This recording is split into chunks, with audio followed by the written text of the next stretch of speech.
What's up? Mi gente, you already know who it is. It's Danny Limelight. And I need all of you to subscribe to According to Wiz podcast on Facebook, YouTube, and all other platforms.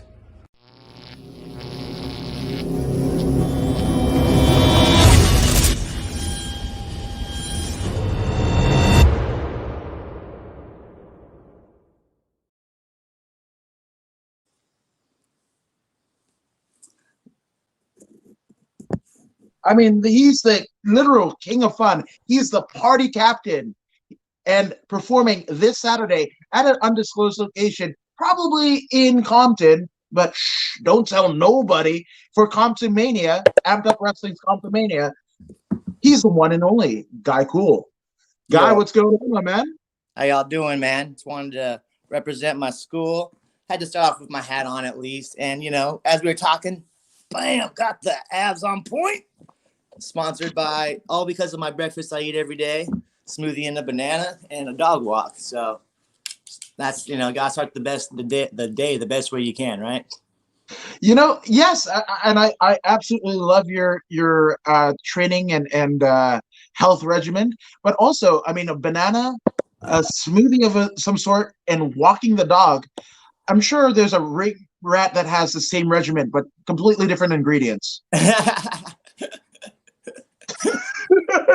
No, but dude, I mean, man, it's so cool because I've been following your career for kind of 3-4 years, and your formidable time during Santino Brothers, and that's actually when I first heard the name, and I was like, hey, this guy is doing something different, man. He's like, I've never had a party captain, right? We've had, the Prince of Pretty, you had the Shaman of Sexy, but not the party captain, right? So, like, how did this come about?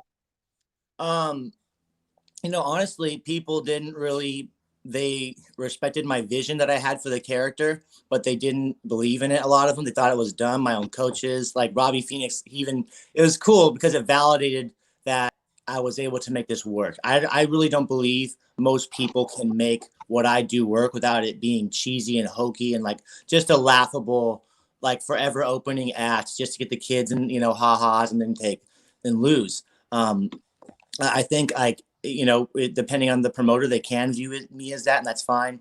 I am the perfect opening act, really.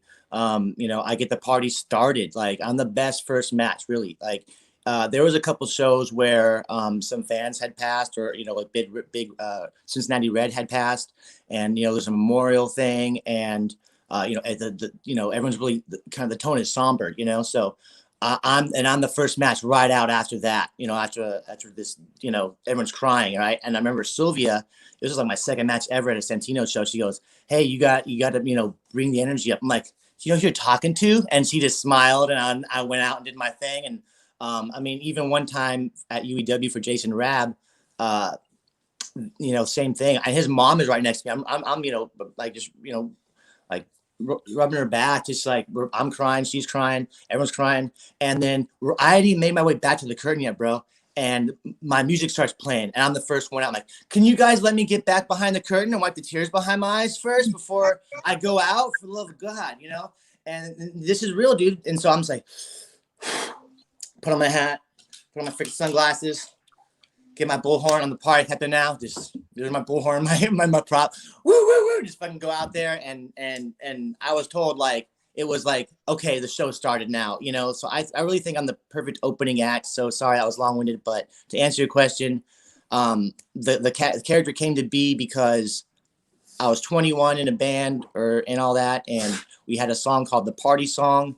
And, it's just, Guy Cool is every one of us when we're 21 on our birthday on a Saturday night at midnight, when you don't care and you're just like, it's my birthday. And everyone's like, yeah. And that's who the party captain is. He's in all of us, And so I just bring that out of myself. And it took a minute to get there as far as the name. Like, I knew I wanted Guy. And then I thought Cool would make sense, or something like Cool Guy backwards.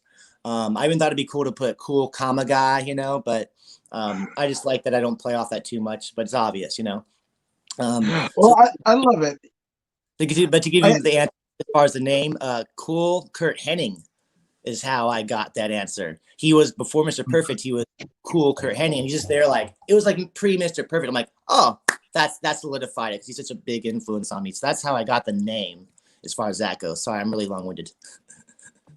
Which I mean, this kind of leads into what I kind of wanted to ask you. Which I mean, obviously, there's easier ways to make a living, right? But professional wrestling, there's something that happens once you get under those lights, and you step into the squared circle that is transcendent, right? So, how did you become first aware of pro wrestling?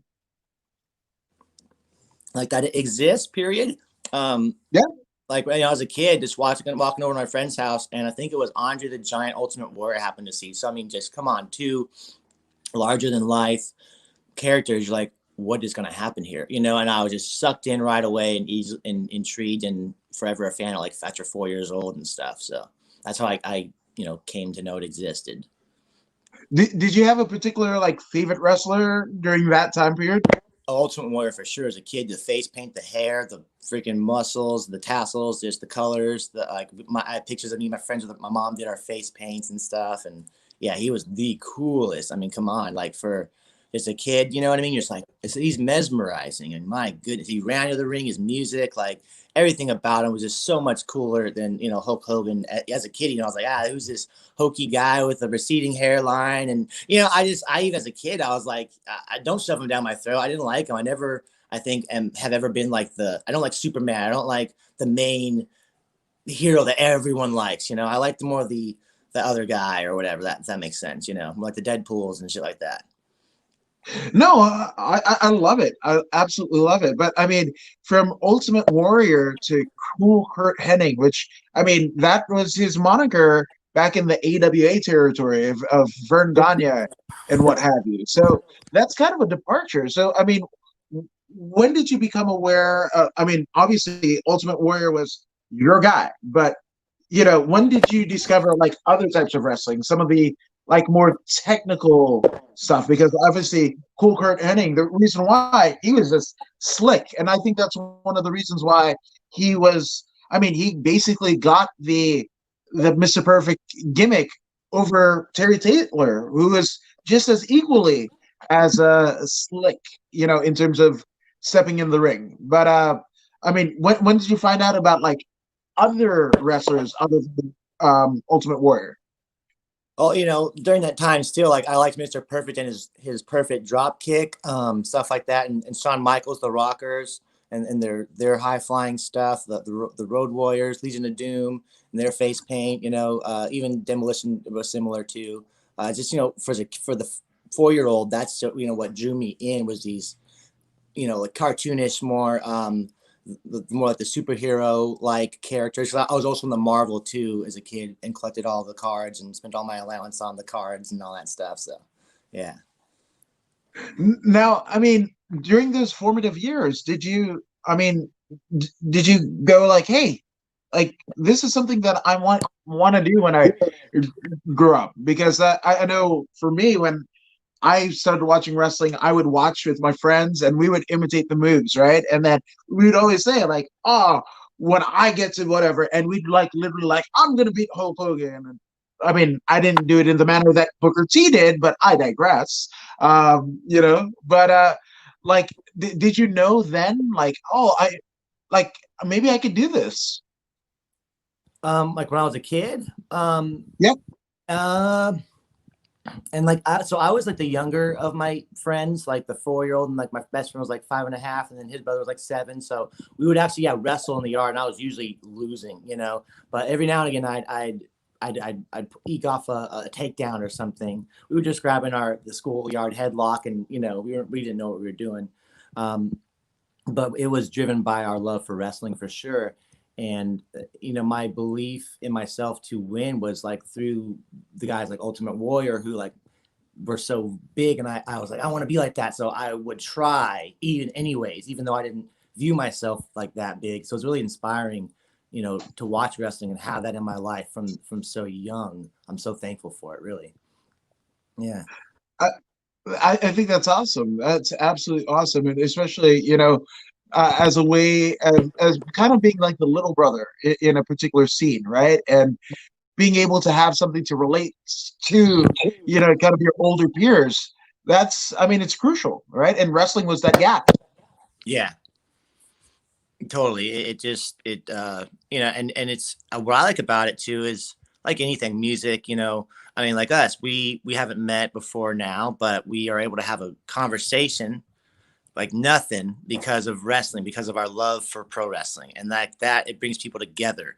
And that I think is something we should all focus on during times like these where, we're all so driven apart. We're literally distance, and can't see each other. So like, let's, try and use wrestling to bring ourselves together instead of being negative and stuff. Let's, be positive and all that stuff. No, 100%, 100%. And that's, I mean, essentially this incarnation of the According to Woods podcast. It's exactly why this exists, is because, it was equal parts my friends, inviting me to a podcast that uses StreamYard service, right? And they're like, hey, you should try it, right? And then every time that I saw like a, like an antagonistic, whether it be political or, the state of the world kind of fight, see friends fighting, family fighting amongst each other. And I was like, no, screw that. Like Yeah. every time, like maybe it's like a weird, like, maybe it's like Natalia, right? She had that weird, like every time she got nervous, she farted gimmick. Well, instead of farting, I essentially will go, hey, who wants to do a podcast or post dad joke related memes? Like that's been my like coping mechanism. Not drugs, not whatever. Like it's just memes and podcasts. I love it. I love it. Yeah. It's like you're finding something positive to do during this time. And like, this is something nice for me to do during the day. Like on a Monday, like what else was I going to do? Just walking my dog, hanging out, so it's just really nice just to do and so thanks for doing this and giving people something to listen to as well. I hope that they're enjoying so far and my long-windedness is at least interesting. No, 100%. And it's not first dates or something though. Sometimes the girls are like, I'm aware of it and I'll be like, okay, I've been talking. Let me wrap their story up and let me ask them a question. So I'm at least aware when I do it and I'll wrap it up, but it helps for promos. I'll tell you that much. But that's the way it be. I mean, and it's one of those when you see those kind of instances happen, you're like, oh, wait, you don't watch wrestling or you don't watch like combat sports, like, and you need more of it in your life because you would figure all this stuff out, right? Like, I mean, Kane is literally a mayor, right? Right? Yeah. I mean, a WWE Hall of Famer is president. That's fact. Yeah. The guy who was known as the Demon is a mayor. Like, what? Yeah. Yeah.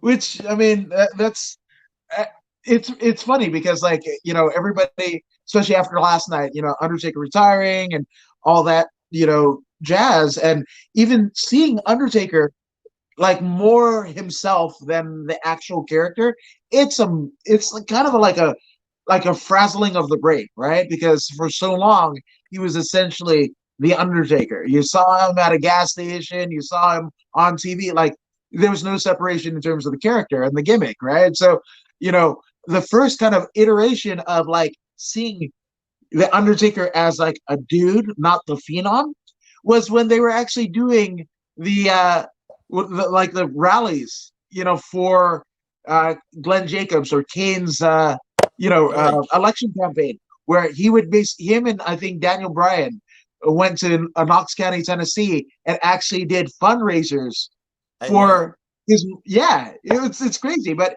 he was like no makeup, whatever, almost like the American Badass, but it was the Brothers of Destruction. And if you donated to Mayor Glenn Jacobs, or what would be Mayor Glenn Jacobs's mayoral campaign, you basically got to have a picture taken with the Brothers of Destruction. But that was the first time I was like, oh, okay, like he's a dude, Yeah. That's a trip. That's a good way to get people out to your rally and get me out there. Get my vote. Yeah, absolutely. Now, watching and loving professional wrestling, that's like that's one thing, right? But actually going to a school, actually going to Santino's, right? One of the preeminent, training schools, and not just in Southern California, not just in America, but out of the world. You literally see exactly, right? You literally see the tentacles of Robbie Phoenix, Sylvia Munoz, obviously Joey Chaos Munoz, literally like in every promotion the world over, right? So, what was it that essentially led you to Santino? Um, well, I was looking up schools. I'd found them a couple years before when I was thinking about it, and just what I was still into music very heavily and performing on weekends a lot. So I wouldn't have had the time to like, even if wrestling had gone well for me, I was still just so involved in music, like something would have suffered, you know? So at the time I believe that there's a Neil Young quote, if you follow all your dreams, you might get lost. So I was trying to really stay, driven on what I was doing. But once I couldn't keep a band together was how I got into pro wrestling. And then through there, I looked at Santino's, and I think was the Knox Pro, because they're not too far. At the time in 2014 when I was looking up schools, and so Santino's was closer. There was an Adam Pierce seminar, and I paid $60 for that, and I mumble really bad, so when he was asking our experience, I said I had 4 years of amateur wrestling in high school. He must have thought I said something years about wrestling, pro wrestling. So then I'm in the ring and we're doing the drills and shit. And luckily I was able to we start off with rolls. I'm just an athletic person, so I was able to get through them. And then we're doing drop downs. I'm doing that. But then when it came to running the ropes, he saw you don't know how to run the ropes. He's like, what'd you say again? I'm like, nah, amateur wrestling, like high school wrestling. Like this is my first, I was barefoot too, bro. So I was in some Vans or something. So he was like, all right. So he was nice enough to and at that point he knew where I couldn't, participate in physically. But he did show me how to run the ropes really, really nicely. And the other guys were nice. And he took, 30 seconds to do it really quickly. Showed me the footwork. I got it down. My shoe fell off. And then once my shoe fell off, I hit the other one off. And he goes, once your shoe fell off, that's when you started running better. And he kind of made a joke. And he gave me my first body slam. And I knew enough to tuck my chin, and I did the handstand front bump, and that was my first time doing that, and I nailed it, to be honest, because I have pretty good body control, and I did wrestling with my friends like we were talking about, and I had a trampoline, so I know how to land flat or whatever, and I just knew enough to tuck my chin. That was so key, otherwise I would have knocked myself out. Not anyone can just honestly do that, and I'm not trying to toot my own horn, but Adam Pierce, his own words were like, hey, was that your first time doing that? I was like, yeah, the handstand and then doing a front flip into a bump. And I was like, yeah. And he goes, wow, we got a natural here, boy. So I'm not, again, tooting my horn, but that was really cool to hear that. So I think I could do this. What you said earlier, that was really as an adult, I could do this, I think. And then I hadn't taken a back bump yet, but when he gave me that body slam and my wind knocked out of me, I wasn't prepared. And I laid there for just for me, it felt like forever, but I knew I had to get up quick or they were not going to let me continue. So I'm like, okay, I got up as quick, and it felt like it was slow, but it was whatever. It was a blur, to be honest, but he was like, you okay? I'm like, yeah. I played it off as best I could, but I'm like, oh Lord, oh, this sucks. But at the same time, I'm like, okay, I'm alive. I'm here. I'm not made of glass, And after that, I'm like, here, Sylvia, I brought $300. I'm like, just take it, and I'll bring the rest of the day up. She's like, you sure? I'm like, no, just take my money. Take my money. I have to do this now. Take it. If I don't, then it's on me because I paid for it. It was motivation too. So that was after that. I did my first class and threw up 100, maybe a dozen times from the beginning to end. No one has thrown up more in Santino, bros, and made it out than this guy. I promise you. Ask Robbie, ask anybody. And I never stopped training that day. A lot of guys would throw up or, oh, I'm going to sit out and just take notes. Nah.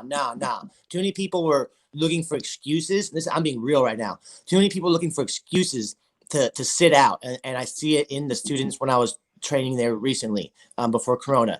They're waiting for, they want to come and take notes because they want to be there. I get it. But it's dude, if you got to ask yourself, can I do this physically or not? There's a point you got to ask yourself and be real with yourself. And some of these, again, it's hard to say no and to be like, I can't do this. But when I took that body slam from Adam Pierce, I could do this. And I never, my point is, when I threw up, I would come back. I never, ever I would go take my 5 and come back. You know what I mean? And then what are we doing? Okay. Oh, great. Body slams again. I'm not, I would say, hey, you know what? I'll take them. You know what I mean? Like, or at that point, we're reviewing them, so let me just take them. No, I'm good, but I never let it stop me, brother. Never. Now, obviously, I mean, this is like a former NWA champion, Adam Pearce, the scrap iron Adam Pearce, and there's no reason why. I mean, there's a reason why that you're seeing more of him on WWE TV in the last 3 months than you ever have before. He knows what he's talking about. That was my first, like, the fourth wall coming down was Adam Pearce, and like people were asking questions. I didn't have any questions to ask because I was just there like soaking it up like a sponge. I couldn't, like, I was trying to think of one, but I couldn't. I was too nothing into the business, So I just listened to him, and he was very honest, man, very honest. There was a guy that was 38. Now, if this guy were like 38 and Batista looking, or a big guy, coming in from MMA or something, in your mid 30s or whatever, that's fine. You look the part. But this kid, I'm not trying to sound mean. He looked like he'd been playing video games his entire life and never ran or exercised or played a sport in his life. Okay. And he, I don't know, he wasn't like trained or whatever, but he was still like thinking like, oh, I'm going to be the next DDP, blah, blah, blah.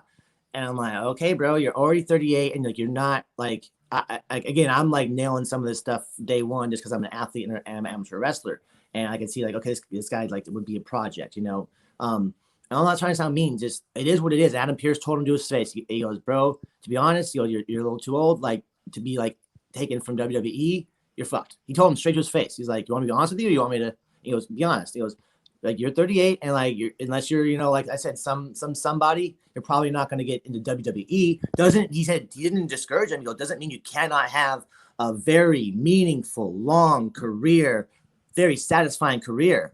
And so I'm glad I heard that because I was in my late 20s at the time. I did music, and spent a lot of time in college partying. So legit, like, so I was just enjoying my life and music was my passion. And then I'm like, you know what? I'm young enough still. Let's do this, So I got in and I never stopped. Now, in this, I mean, were you on the fence? Obviously, you took that seminar, right? But, was that when the wrestling bug bit you, right? Taking those first bumps and that's it. Oh, just had me, man. I'm like, okay, let's go. I was done. It was just got me and threw me to the ropes, and I was off, dude. Because, oh, dude, after taking that first bias, and like, yeah, from an NWA heavyweight champ, Adam Pearce gave me my first body slam. Thank you, brother. Like, I've thanked him in Facebook since then. After like my first match, like, hey man, just again, thank you, man. Like this, I owe a lot to that guy because, I mean, not to say that if I would have just gone to Santino's and I would have loved it just as much. Totally, I would have. But having that like intro and then knowing like this is a good school I'm gonna get into here. Like, all right, like this is let's do this, and then like Adam knew Joey and I could tell they had a good rapport and he put over the school like you got this. During the seminars, like, hey, whoever trains here, you're at a good school. If you're wanting to train here, this is the place to be. I'm like, all right, let's do it. And I met Chaz, who was a nice, respectful guy. He didn't like big league me in any way. Had he have, I may have reconsidered it because I'm an amateur wrestler and I knew I had to come in humble. Like I there's people I might think I can take whatever. And, but like when Chaos is bringing in the Santino alumni and some of these guys, I don't even know who they are. I haven't seen them. There's a lot of guys most of them I did, like, all the guys from Hate, like, Tito, Ray, Rico, all those guys came in and, gave us Pinky, just, safely, but it was just like the weed out part of the course when I was there, at least, where it was like, we're going to do things safely, but you're going to probably take some moves you haven't taken before. Just listen and, whatever. And trust that we know what we're doing. But this is, it was meant because my class, I'll say it, I don't give a shit. I'm not friends with any of them aside from Heather, who made it out with me. There's one guy who I'm friends with as far as became friends. And we've gone to a concert since then, Misfits show, Michael Graves show actually, and had a good time. So we're friends, but and he had some life situation that, he couldn't continue. That's great. But like a lot of the kids in my class were like there just to get their pro wrestling fantasies out, is what I call it. They didn't care about learning to move correctly. They didn't care about not hurting me. That was just their freaking crash test. I mean, like, the biggest kid in my class, just full on, just laying himself into me on a belly to back because he doesn't care about me, or he's in a football. Came from football. And so everything he did, he just drives into me. Like a lot of the football players, to be honest, have that issue about a little roughing it too much. And I work with them as a trainer now. There's a guy we have that came from the football, and I'm like, bro, like, and he's a big guy. So I'm like, bro, as a big guy, you have to be, extra. You have to work really. If you're stiff in the ring, like with a lot of us, like you're gonna come off like you suck. You know what I'm saying? Like, Yeah. And you're gonna get a bad rap. So like, even just whipping off on the ropes, like I had to work with him on how to finesse that versus like muscling me. And now I'm out of position. I'm not even gonna hit the ropes or where you're trying to send me because you're pulling me like a circle instead of straight. You know what I mean? Stuff like that. So I'm not talking shit. I'm just saying that's how it is. And same with amateur wrestlers like me. I had to learn to, like I was saying, how to not have that ego and go, okay, all these guys are going to slam me around.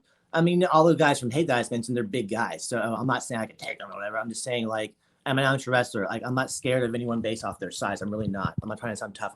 I know what I can do. But you put that out of your brain. Let's say there's a smaller guy, like my size. I know I can take this guy, but I got to let him slam the hell out of me because this is the process. And all these guys that are in my class are just eking along, taking notes. This is where they're going to go, shit, do I want to do this? No. You know what I mean? And then a lot of them quit after that. And so I think that process is important. It might sound bullying or like a frat-like thing, or like we're trying to kick you out or make you quit. In a sense, again, yes, for the kids who aren't really there and like they have to ask themselves, those are the kids who can't just look at themselves and go, I'm not doing what it takes. I don't have what it takes. I sat on my ass and played video games my entire life. And now I'm going to waltz into Santino's and go, I can do this. Or oh, I'm injured every other training. Let me sit out and I'll just stay through the course of the year and I'll be there physically, not training, half there, half the time. And then out of a year, they'll throw me a bone and they'll let me debut. No, there was a guy in my class that did that. And he thought he was going to debut. He didn't. He was bummed. I've seen multiple kids that have happened that too. Like they think, oh, I got a year in. Put me in, coach. No, you're not freaking ready. You want to wear this name and not just be the guy that bought the shirt and is repping it. That's fine.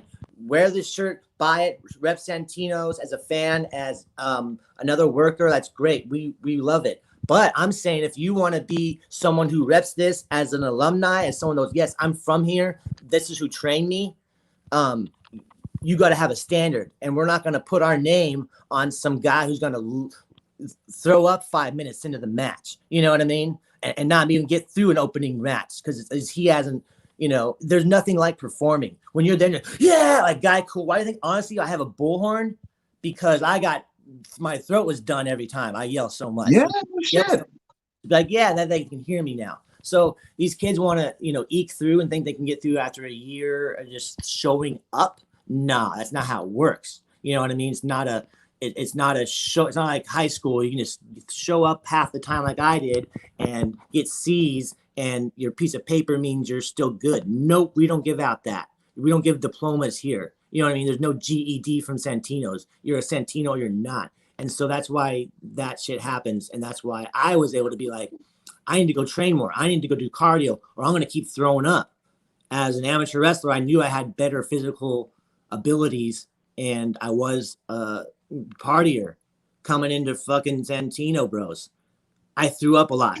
That's what happens. They train our asses off. And then I changed my life a bit and made some better for my things for my diet. And bam, I fucking made it out a year and 2 weeks to the day because Whoa. I was on Fridays getting my ass thrown around by Ruby and listening to Tyler Bateman and stuff like that. And Darwin teaching me stuff and, scientific holds and just like, wow, like I learned not just from my class and paying extra for Robbie, for privates. I was busting my ass. I wasn't just showing up 2 days a week or 3 days a week and then going, put me in, coach. Nah, it's not how it works here. You know what I mean? Maybe other schools, I don't know. I can't speak for them.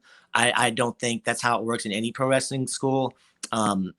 You have to be at a certain level, and that's what we preach. You know what I mean? And that's the mark of good training, right? To have the pedigree and whoever. I mean, because essentially each one of you, you mentioned Ruby Reyes, Mariah Moreno, Eli Everfly, Delilah Doom. The list yourself, right? The list goes on and on. But it's almost like you guys are his pieces of art. The trainer's pieces of art, and you're essentially saying you're an authentic, right? Not a knockoff Picasso, not a knockoff Rembrandt. No. You're the definitive article, and there's something different to that. Yeah, exactly. And nothing in my life makes me more proud than to wear this shirt. Like I'll wear this at a bar on a Saturday night proudly. During the summer, like at a pub. I'm not going to a classic joint in this shirt. They won't let me in. Some bar in Lakewood or whatever, where everyone's in a tank top. Yeah, I talk shit on Lakewood because I grew up there, and it's boring. But that's why I'm in Long Beach now. We have a fun nightlife. But so I got distracted talking shit on Lakewood. I hate it so much. No, it's brilliant. It's brilliant. So essentially, so boring. It's the boringest town to be an adult in, for real. It's like voted that. But for being a kid and raising a family, it is great. They have the best rec league in the nation. So like if you want your kids to be in sports, football, flag football, basketball, baseball, they like kids, girls volleyball, they have really good rec leagues, really good. So great family environment, but as an adult, the worst. Just like it's a great place to stay as a family. But for me, I don't have kids. I don't want them. Respect for people who do and are great parents. Because my dad walked out on us, or I like the joke, my dad unfollowed us in real life. I can laugh at that because that's how my life is. I cracked up at that comedian's joke the loudest because I can. You got to be able to laugh at yourself, right? Or we can't laugh at others. I truly believe that. It made me the man I am, and just as all of our life experience do, and I wouldn't change that for the world. And that's why I'm so proud that I have Santino Bros to like Joey and Robbie, they're like maybe 8 years older than me or something. I said in my late 20s, and so they're not that much older than me. They're nowhere near to be like my dad's age by any means, but they're like an older brother. But they have that I care what they think about me a lot, and I don't have a lot of older guys in my life that I do care what they think of me, to be honest. So a couple uncles maybe, but other than that, it's like I'm my own guy. You like me, you don't. I don't give a shit, but I care what they think of me. And if I were to do something that they were like, hey, you could do this better, you could have said this better, like all right, thank you. I'll take that into consideration because I care. They're good people as well, and they're my coaches, and I care what they think of me. And that I'm really glad to have that in my life to keep me from partying too much. No, it's like I don't like do drugs. I really don't, and I hope that I never come off like that because I don't do drugs. Have I in my past made mistakes and learned the hard way? Yes, because I have to learn the hard way. That's who I am. So if you can learn from my mistakes, anyone listening, don't do drugs. They're not good. It's like just like a cookie, okay? Cookies are great. They taste great. Oh my God, they make you feel great when you eat them, right? That's what drugs are like. But they're for your brain, and now you're gonna need that to feel good. Imagine needing a cookie to feel full every day. That's what drugs do to you. That's just off the top of my head. I've never thought of that before. So I'm glad that I was blessed with the right words right now to say, whoever might need to hear that, because drugs are not the way to go. And yes, I'm a party guy. I like to drink socially with my friends. You know what I mean? I believe anything in moderation is okay. You know what I mean? Just like with food, just like with watching too much TV or video games, it can all be bad for us. Too much of anything can be bad for us. Doesn't have to be drugs.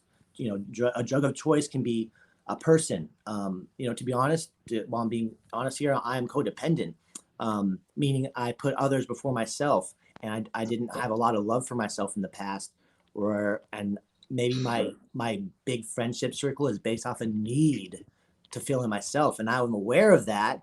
So now I pick and choose who's in my life, who's worthy to have in my friendship circle, not just friends, come be with me. You know what I mean? Because I need you. Like, no, to feel good about myself. Like, no, I love myself now more than I ever have. And I'm able to give that love to the fans and to other people because I'm aware of who I am. I think and being aware of who we are is very important, and that's maybe why I think people get lost in drugs or other things because they're not sure who they are. So reaching out to friends, professional help is very, very important, and I've done that. I think it's Joe Rogan that basically says, not just, bad people, bad vibes, bad things that you just, inundate yourself with, or, and choose to inundate yourself with, right? It's like bandwidth, right? And you've only one person, or even better, it's a bump card, right? It's a bump card. There's only so many bumps that you can take before it's over, right? So, having toxic people, that's a bump off of your life, not just your body, your soul, your just your entire entity, right? And essentially, if you allow a lot of toxic, not just people or devices, and not learn from it, because sometimes you can learn from people's mistakes, right? But if it's just absolutely, completely, just like, this is not good, this is bad for me, right? And not learn, like, and then end up in another toxic relationship or have another situation in life that is exactly like the one that you supposedly left, then there's no growth there. Exactly. Yeah. Well said. I was just like, so I wasn't spacing out. I was just like listening. I kind of have a little ADHD too, so it's like, well, I'm like when I'm listening, I'm really just trying to, soaking it in, Yeah, Chris. not soaking my brain, you know what I mean, and everything. So that was good stuff, brother. Well said, man. Good shit. Well, cheers to you, my man. So I gotta know. Yeah, there you go. Bang. See the power of technology. There you go.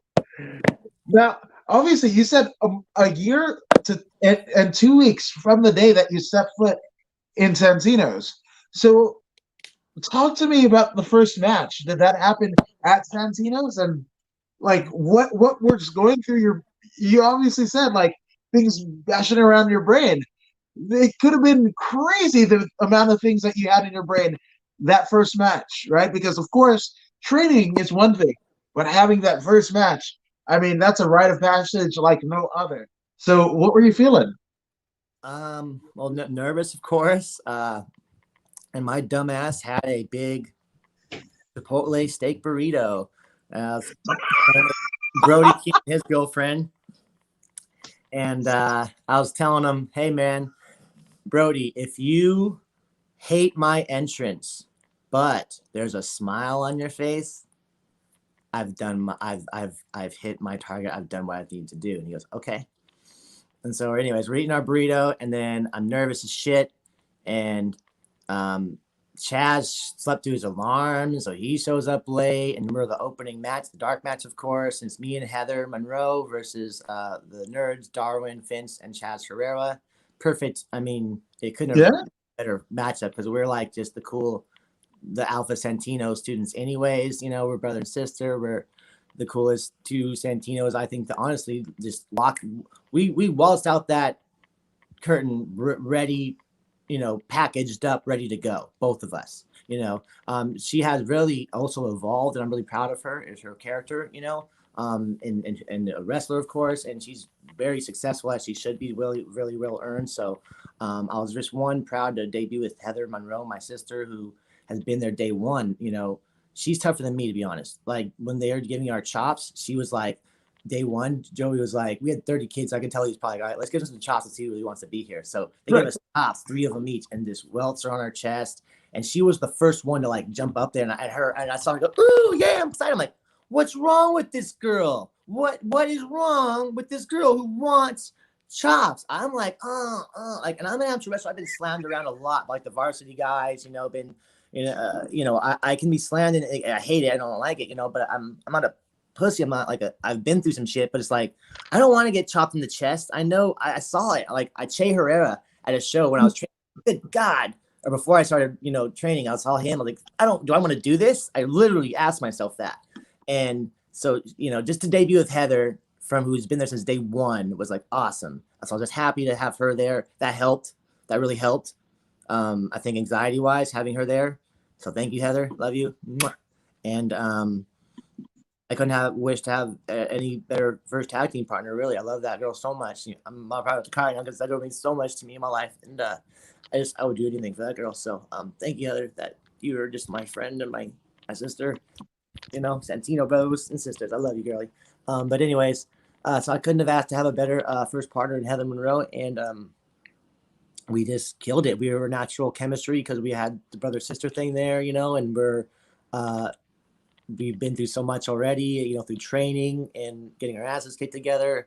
So I was just happy that we killed it as far as like there was no fuck ups. You know what I mean? I almost messed up. I didn't like. I did this. I never done it since a double. I think I made once or twice since a springboard swanton on the Chaz, and I was just looking at him instead of the second rope. Like Zoker always says, look at the ropes first, and I didn't. He told me afterwards, and I slipped, but I was athletic enough to like use the momentum to turn and still hit the swanton.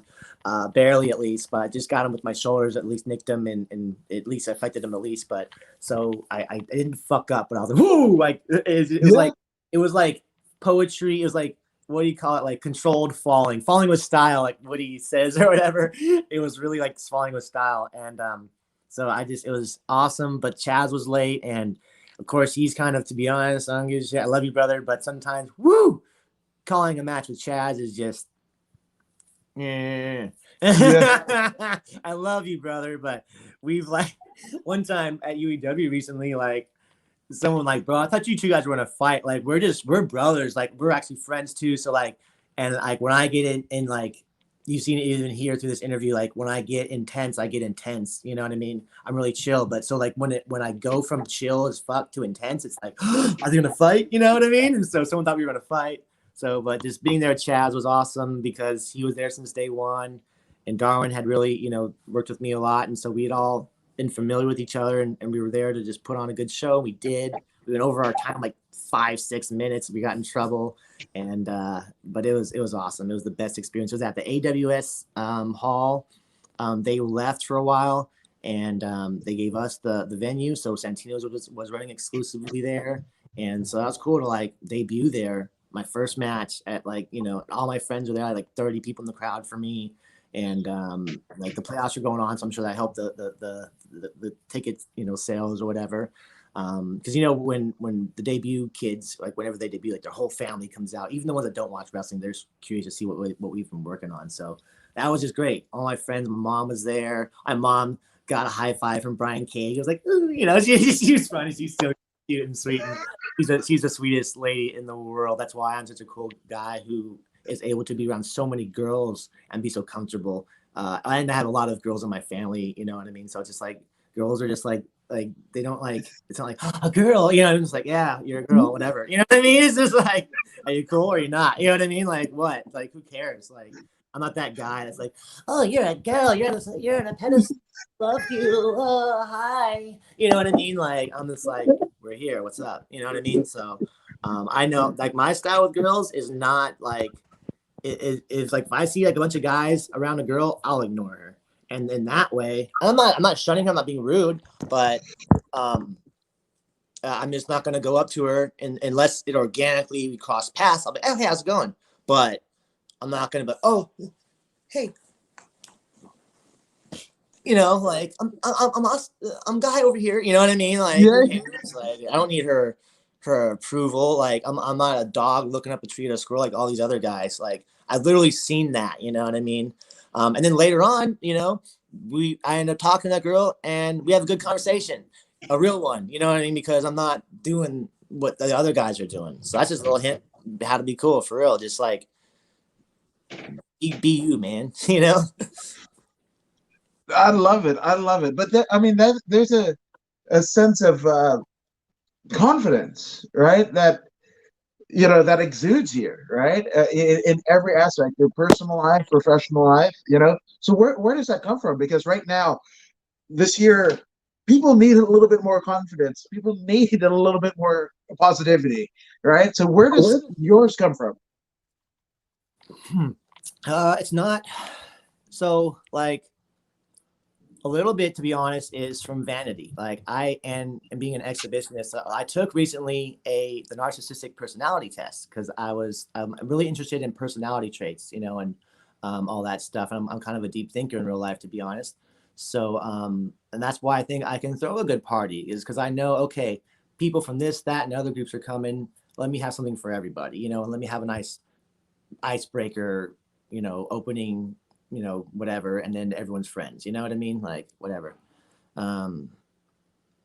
But my confidence now, it's like it's forced. I have to be, you know what I mean? I can't, we're in this world right now, we can't walk out the streets and be timid, you know, because someone will sense that and they will prey upon it. You know what I mean? Like, you gotta, like, I think the reason I don't get messed with, in addition to having, I don't know if you see my cauliflower ears from, you know, amateur wrestling, if someone's smart enough, they can see it. But like, I don't, like my friend, he was like 130 pounds and he's never done a push-up and he's always scared. And I'm like, dude, do some push-ups or just learn something so that you have that confidence, man. You get mad at me. I'm like, because I told him what he needed to hear. And that's how some people are. They don't want to hear what they need to hear. Like, they want to hear what they want to hear. And that's what being a real friend is. And so having just, I've been through enough, you know, the confidence comes from having been shit on and having been walked over, to be honest, enough, and being too nice too long in real life and even in wrestling. And that's why now I really don't, I don't, can we cuss on here? I DGAF, IDGAF. You know what that stands for? Nipsey Hussle song, okay? I don't, okay? So I really don't. I even came out to that song recently just to show, like, I don't. I crip walked to it because that's me. I think crip walking is cool as a kid because I was in the gangster rap at 8 years old, 9 years old, and I liked Ice Cube and Dr. Dre, and my mom was like, oh my God, you know what I mean? So Right. I'm me. I think confidence comes from being you and being okay with who you are. If you don't know who you are, you're not comfortable with who you are, you end up absorbing other, you know, other people's personalities that aren't yours and may not be the best representative of who you are. Like something Sean Black says is, he says he calls this guy a culture vulture. And sorry for the noise. My dog is, you give you a nice cute little shake there. Go ahead. There we go. There he is. And he's checking out my pirate hat. He hasn't seen that yet. Anyway, so Sean Black calls this guy a culture vulture. And look, there's like, I have a love of hip hop. Like, see this little thing on my little doohickey I got from my, like the one side undercut I got. Anyways, so you gonna come join the podcast? All right, buddy. Thanks. Sure. Let's join the podcast here. There you go. Ooh, oh. Get We're the getting butt. There you go. some high-end action there. Yeah. All right. So I was saying, so, you know, you can, it's fine. I have a love of hip hop, right? Like, I grew up loving it. I love rock too. But so this little gimmick, like, I got this honestly from Chris Allday at Championship Wrestling from Hollywood last time. He has long hair and he just did like a couple braids kind of like that. I need to get it cut, but I don't know if you see, but you know what I'm saying? He did a couple of braids back like that to keep it out of his face. But then the other side was long and hanging. So he wasn't having to do this and do that the whole match. You know what I mean?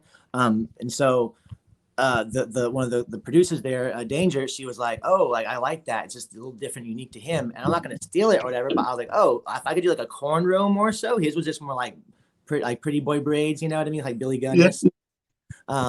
But I was like, oh, more like a cornrow or two, just one or two. And then so I have my grungy, pretty, whatever. I have boy hair, surfer.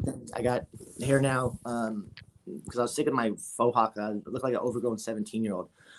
So again, like, I just know who I am. I can make fun of myself. You know, I'm not so sensitive. That's where confidence comes from, is like not being like, oh, don't say that about me. That's true. It's like, well, yeah, own it.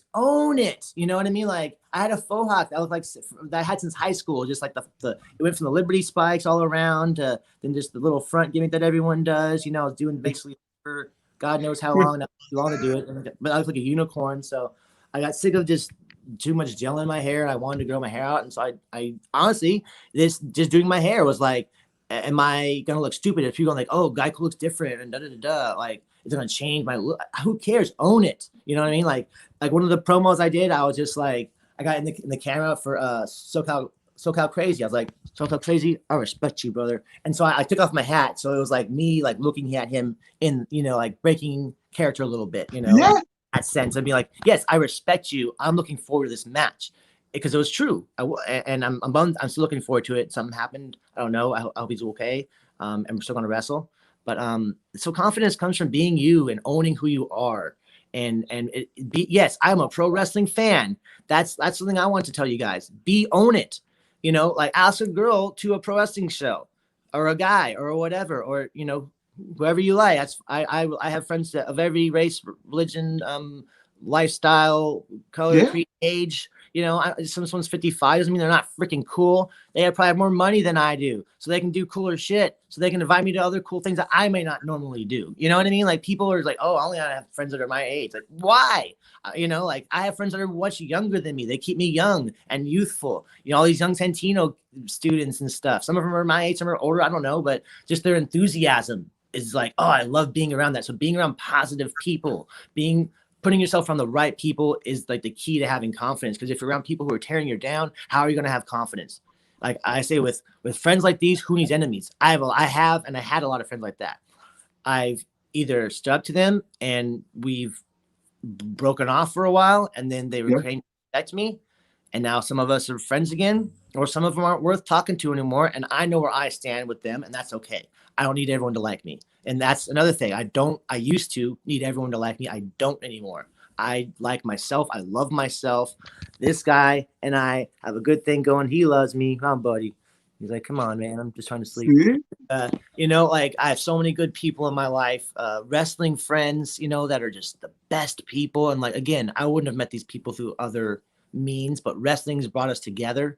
Wrestling fans, you can make friends at the show, make friends with wrestling fans. Why would you not? How have you not? If you've gone to more than one Southern California wrestling show and you've not made a friend, you're doing it wrong. I'm sorry. You know, like Yes. I don't care. Say whatever you want to be. I'm gonna put over a fan right now. Like Ed Alexander, sometimes he gets kicked out of shows for being a whatever, like, you know, and being too extra.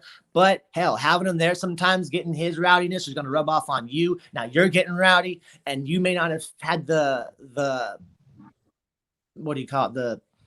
The inner Energy. Yeah. You might not want to do that normally, but now you see him do it. Now you have the courage. Sorry, I was just blanking on the word. You have the courage to do it because you see someone else do it. I think it's cool. Like Sean, Scoville, like the Sean 2 Cents, what you're doing, like SoCal Uncensored. I like that everyone, can find their place in pro wrestling and add to it and be themselves. Maybe you're not or don't want to wrestle, like the guys who review the matches. That's cool for us wrestlers to even. There's no ESPN for us, so you guys reporting on us is cool. Like, I like them. Okay. Whether it's, hey, if you didn't like my match, cool. All right. I'll respect your opinion and I'll work on that.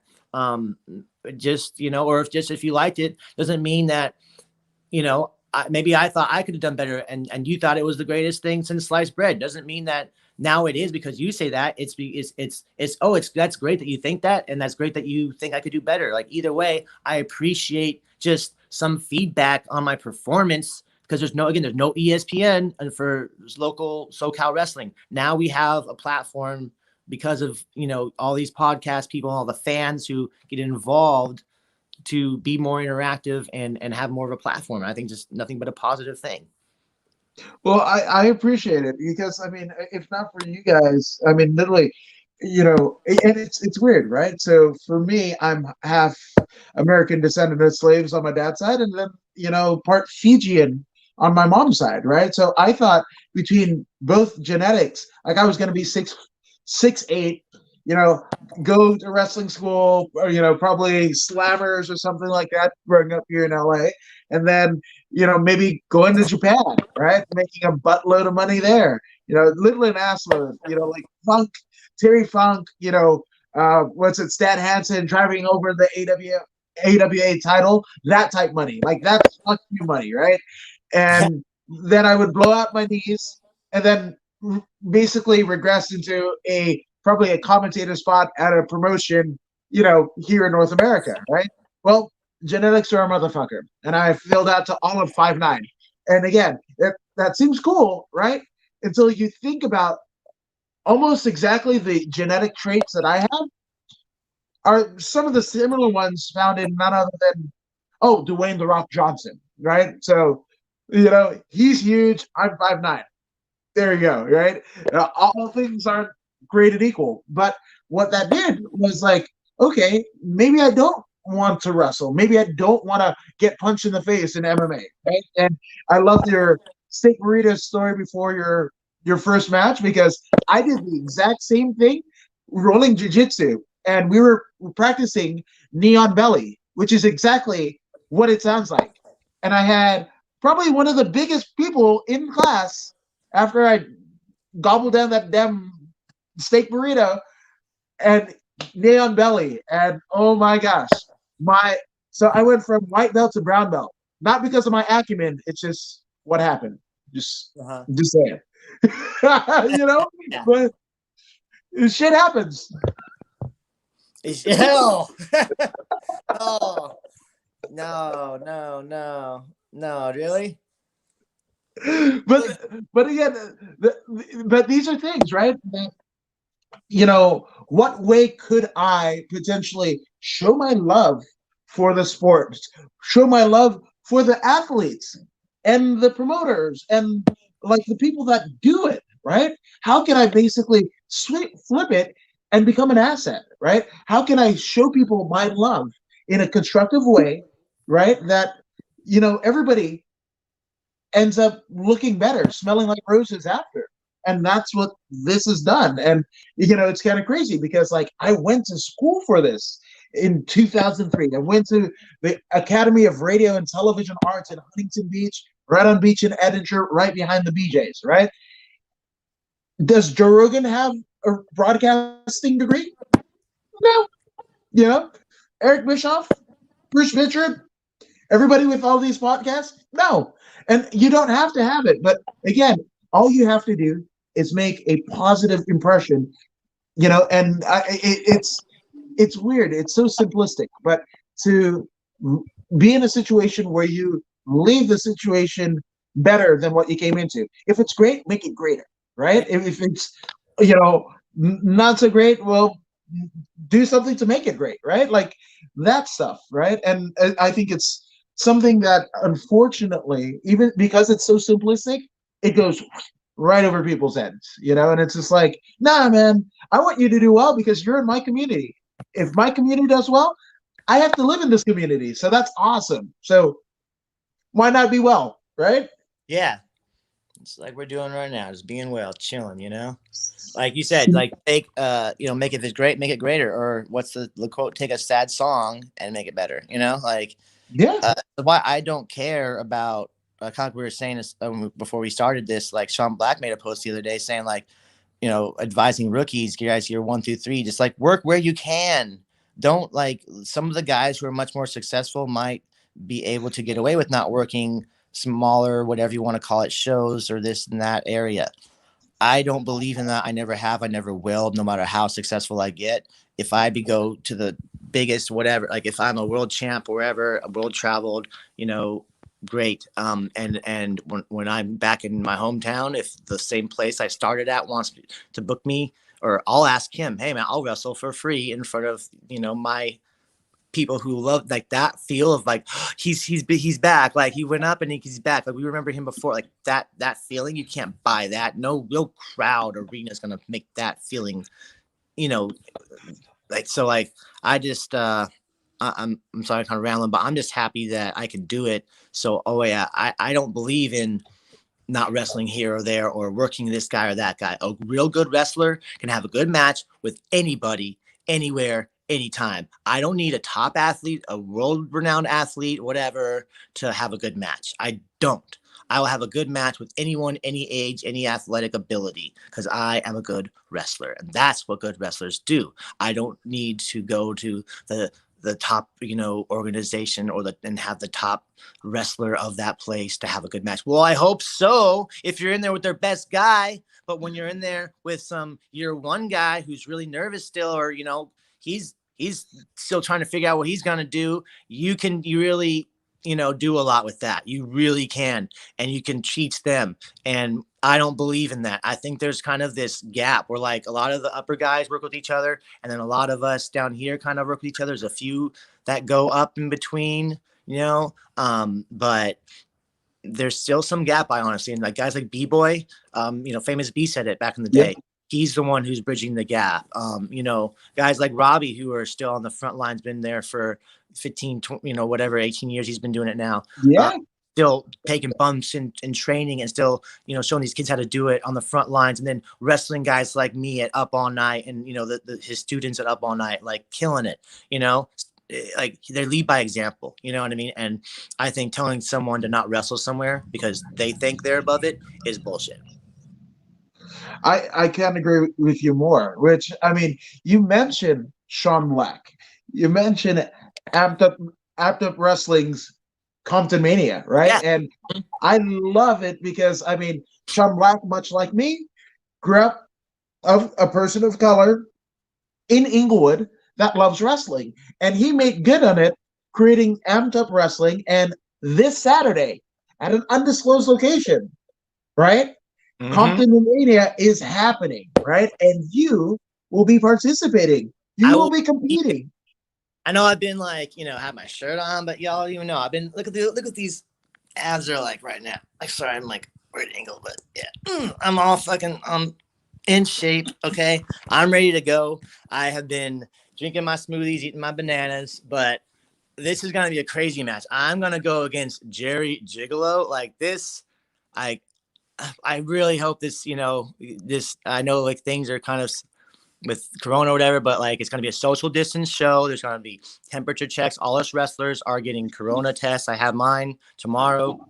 My results will be here Thursday. Show Saturday.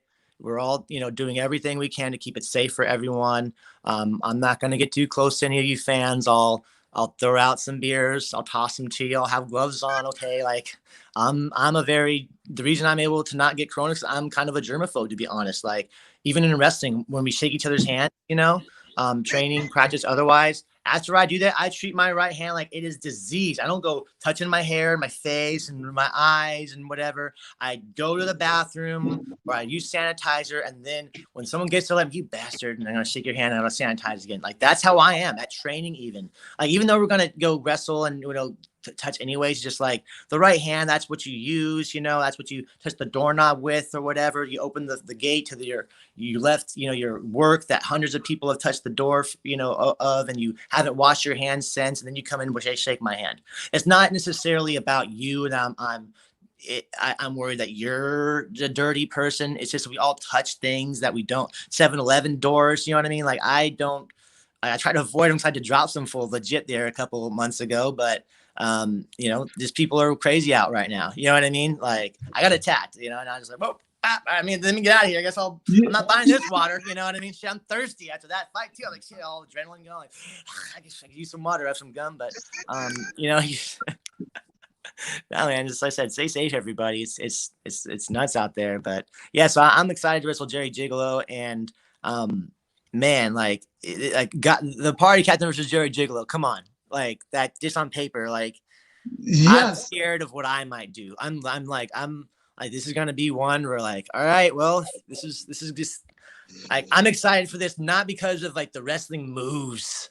You know what I'm saying? Like it's because of the care, like a Gigolo versus the party captain. Like I'm almost like I feel like I have to deliver in just some outlandish way now because I even for myself, I'm like, what am I gonna do? What am I willing to do? I don't know, and I'm excited for that. Like it's gonna be fun. Like just oh man, and I'm gonna bring the girls.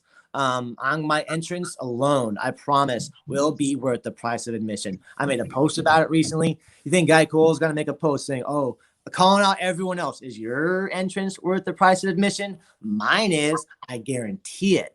I guarantee it. Or it always is anyways. But now that I'm gonna just I got an idea too. I've been using a new song since this quarantine just to bring light to people's lives. So I use like one song per weekend. Like last weekend time I was in San Diego for Canna Pro and Level Up.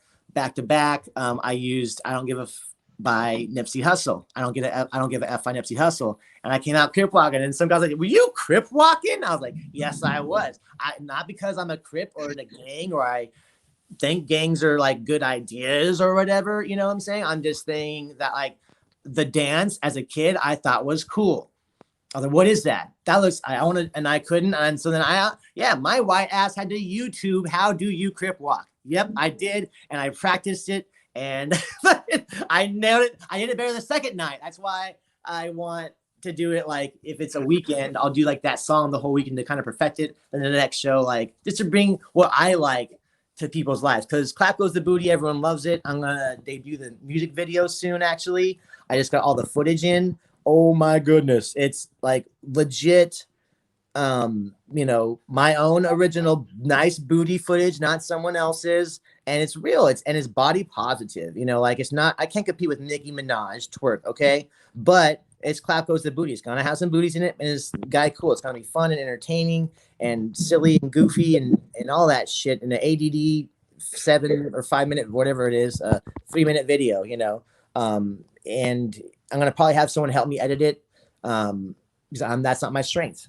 Just knowing what your strengths are too. Like I'm good at visualizing and making it all happen and then going, hey, you take this, edit it, So I got some friends that are going to help me. I don't know if they want people to know that they edit too as well, but so I would like to give them credit, but I don't know if they're like, they're a wrestler too. So they want to be known as a wrestler first. You know what I mean? So Yeah. I want to respect that. But I guess on that note, I remember we were talking earlier about people who just, I know we're kind of getting towards the end or whatever. How long can we go? We're like an hour or 5 right now. Yeah, something like that. So I want you to obviously there's been a lot of people in the ship that is the party captain, right? So let's get some shout outs out of the way, my man. Who would you like to acknowledge? So like I'll circle back to him, but so it's not too obvious. So we already talked about Sean Black. He's just been one of those guys from day one. He got me booked at UEW, OCCW. Like my, before I had even had 10 matches, I got the UEW Cruiserweight Cup, which was really cool. My rookie year, like having wrestled less than a month on 3 hours notice, I showed up and just wrestled and had a killer match with Sage Shin. She's shout out to her. She's a mom now. I'm so proud of her, and I got to wrestle her again, like maybe a couple years later down the road, and we had another killer match, and it was a big build up for me at UEW in order to get my shot at the UEW Internet Television Championship, which I'm still a champion. When that comes back, I'm gonna be killing it there again. I'm gonna be doing more of their style, more death match shit. I think that's my next evolution in me. More death match style, guys like Eli Everfly that can wrestle that crazy style. Like I'm not saying I can do what Eli can do. I can't. Like he's the Fly, man. He does some crazy insane shit where like if I were to try, I wouldn't even make it this far. That guy's insane. I have love and respect for him. He really taught me how to run the ropes literally. Along with Adam Pearce, of course, but when it came down to Santino's and learning how to whip off and stuff, not just like run them, and correcting them in the footwork and all that stuff, and like don't lift your leg up like John Cena does when you run the rope, like again, like that's BS. Guys like that can get away with it. Like you're the top star and you run the ropes wrong. Straight up, the guy in WWE's biggest star runs the ropes wrong. Okay, why does he get away with it? Because of the way he looks and because Vince has a like him what it is. So I don't care. I'm not going to work for him ever. I wouldn't work for him ever. Why? I'll give you 4 words. Chris Kanyon, Boy George. I will never work for him because of that skit ever in my life. That was disgusting. That was to me like watching I'm not going to say the word, but it was like watching just it really hurts me to watch that. I'll fucking cry if I watch it like that. Chris Kanyon was such a big influence on me. He's the reason I do my sit out spine buster. If I were a bigger guy, I would do the Alabama slam into the sit out like him, but I'm not that big. I can pull off the spine buster, and I'm an amateur wrestler, so double legs are my strength, so I can always hit that. I can always hit a double leg on a guy legitimately. Maybe I can't yoke him up, but I can hit a double leg on anyone that's like even 75 pounds more than me, no problem. Right. A 230-pound guy, I'll double leg him. I'll bull rush him through. I'll turn the corner. It's not about like a football tackle. You turn the corner or whatever. You like get their leg and you like shit. Try to get my shit. Damn it. Do the angle. Yeah, you can see it. Like wheelbarrow their leg like this. You know what I mean? So you turn like that. It's not about bull rushing in like a football tackle. So that's why I can double leg someone. So my point is like I can lift them up for a spine buster, but if I could, I would do it like Chris Kanyon. And what they did to him, you know, he was ahead of his time. If he were out now, he would be the probably Yeah. And had he have come along later, he was just too short ahead of his time, man. They couldn't have. I get it. They couldn't have promoted a gay wrestler at the time because of it would have what like their shareholders, blah blah blah. They're publicly carried. They don't Right. want impress and put impressions on kids and whatever. And that's just the world wasn't there. The world wasn't ready for it. I get it.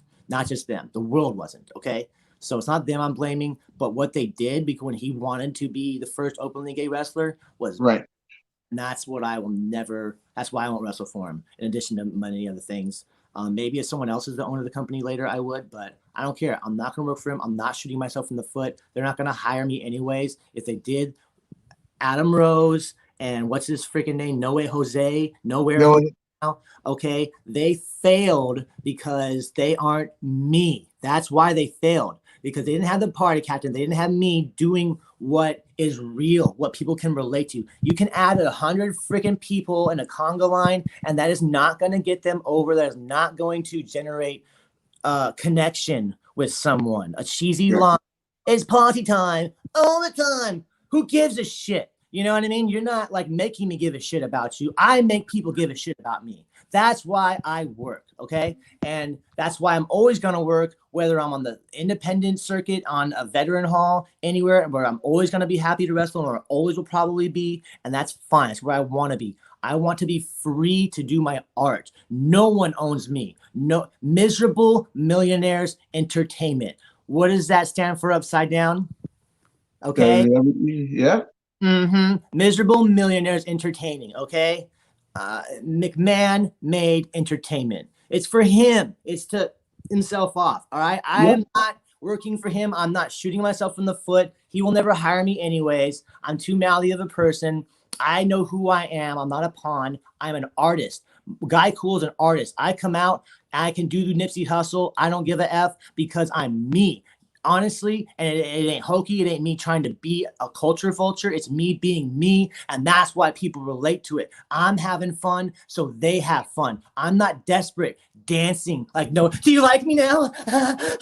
Oh, No Way Jose makes me tired watching his entrance. He is desperate. He stinks of desperation. I can smell it coming through the TV. No Way Jose, you're so freaking desperate. It's a joke, okay? That's why you don't get over. That's why Adam Rose didn't get over it. Not that they allowed them, you know, they're a PG environment. So how are you gonna have a real party guy in a PG environment? You're not. It's gonna be too. I can pull it off. I could, but I'm the only one who could. If they let me do it the way I would want to do it, it's the way I do it now. Do I say I'm getting wasted and drunk and blah blah? No, I say we're gonna have a good time. I'm gonna party with all my friends. We'll drink all the drinks, but I'm not saying, you know what I'm saying? Like I'm not like saying I'm shit faced, I'm blacked out drunk. I am saying we're gonna have a good time in the name of a good time. That's a party, not about how effed up I'm gonna get. You know, that's why I am able to do this and not be a bad influence either.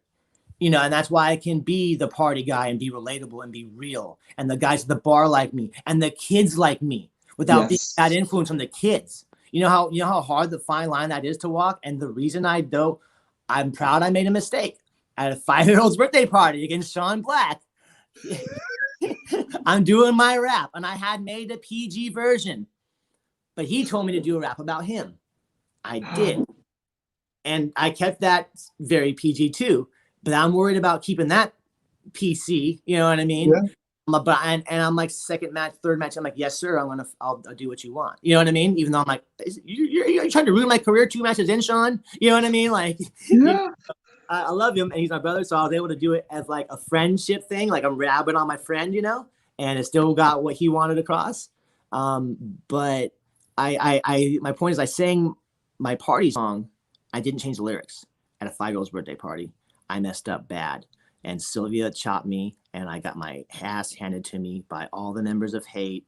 And it was like an old school Santino. It was a battle royal, and so it was in front of the kids, and it almost got a little too real there too because they were like really. But I just took it because I knew I messed up, and they were like, "You see what happens, kids, when you party? Do you see what happens when you don't go to school?" I was like, "Oh, you know." I'm just taking myself look like the biggest dumb ass that I can, because I was a dumbass and I regret what I did. I'm never ashamed of things that I do, really. That's one of them in my adult life where I'm like, I mean ashamed of things I do, like, oh, if I got, I don't get too party too hard and say the wrong thing. I'm not get too party too hard. I'm like, dude, I go give me a kiss on the cheek. You know what I mean? You know what I'm saying? Like, I kissed Jesse James in the cheek. Dude, guy, don't give me a kiss on the cheek. He told me that. I love you, Jesse. Another shout out. Sorry, this is a shout out session. I'll keep it, but man, I'm just happy to do what I can do.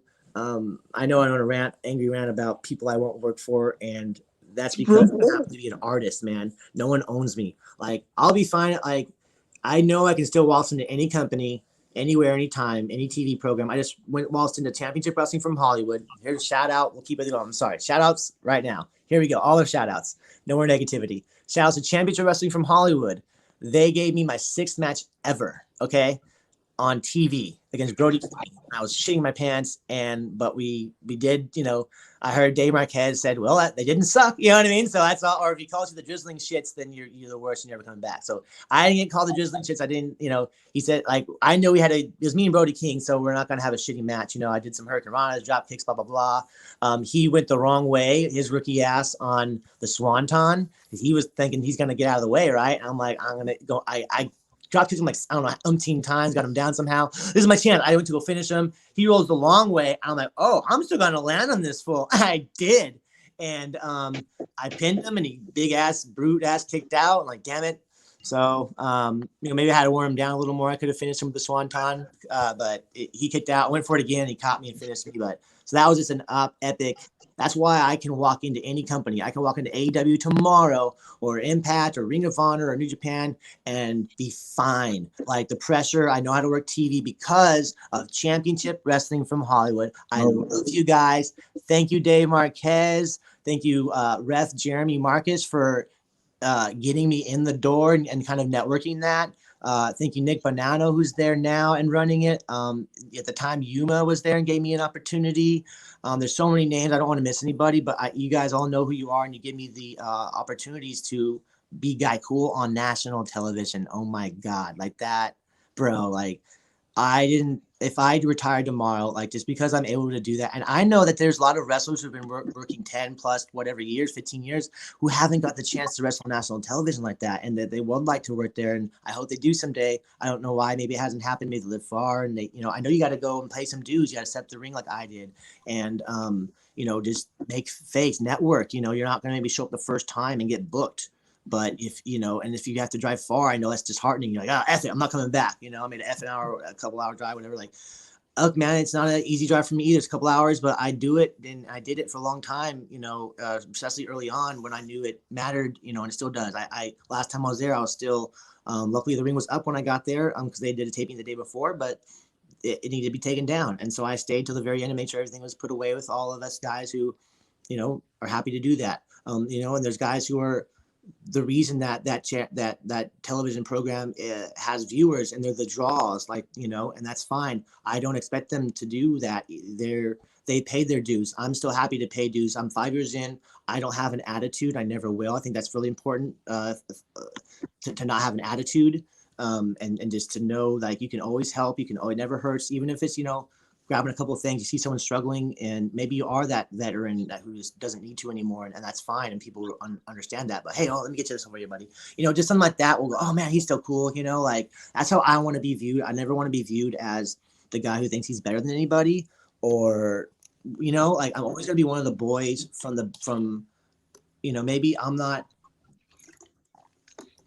one of the boys right now with the headliners or whatever, certain cliques. There's a lot of cliques in wrestling. That's fine. I don't care. I have my friends, they have theirs. And, there's a generational thing. Guys grow up and wrestle each other for a couple of years, and then the next generation goes up, wrestles for a couple of years, and that's who it becomes close. You know what I mean? Like I said, there's kind of some divides sometimes, and that's fine. But a lot of us also, of course, work with each other from different cliques, and that's great. I love that I just made so many friends from wrestling. But again, like, the Championship Wrestling, man, they've really helped me out. So that's why I can just go anywhere, and I can be a real party captain anywhere, and not be a hokey piece of whatever.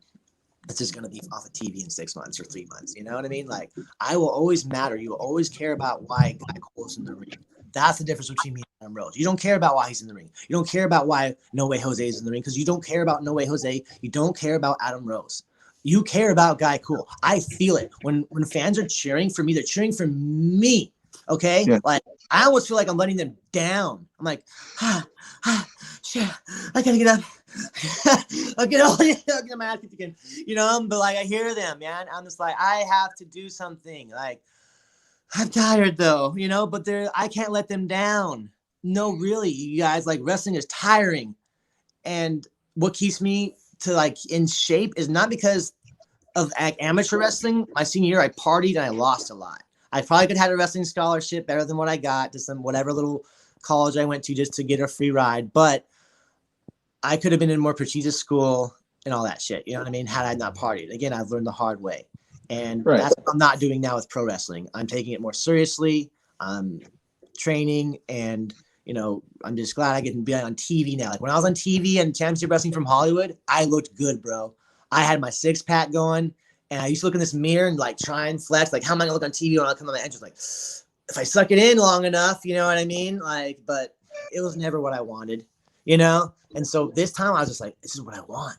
And then I heard, you know, hey, Slice Boogie, thanks, bro. Slice Boogie's killing it. He's I think the new flag bearer for Santino's right now. Now that Jake Atlas is gone, he was our, you know, golden boy as he should be, and he deserved it. He earned it, and shout out to him. He's an inspiration to me because he's being himself, and that's what's cool to me, Jake.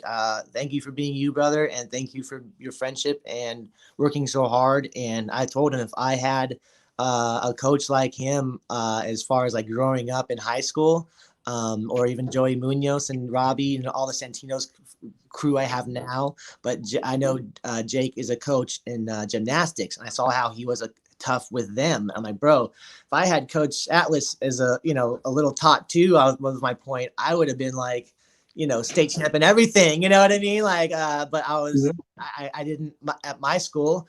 They had their favorites. Same, everyone's cliquey, man. They had their favorites, and I wasn't one of them. They knew I was a good athlete, just like, you know, everyone knows I'm a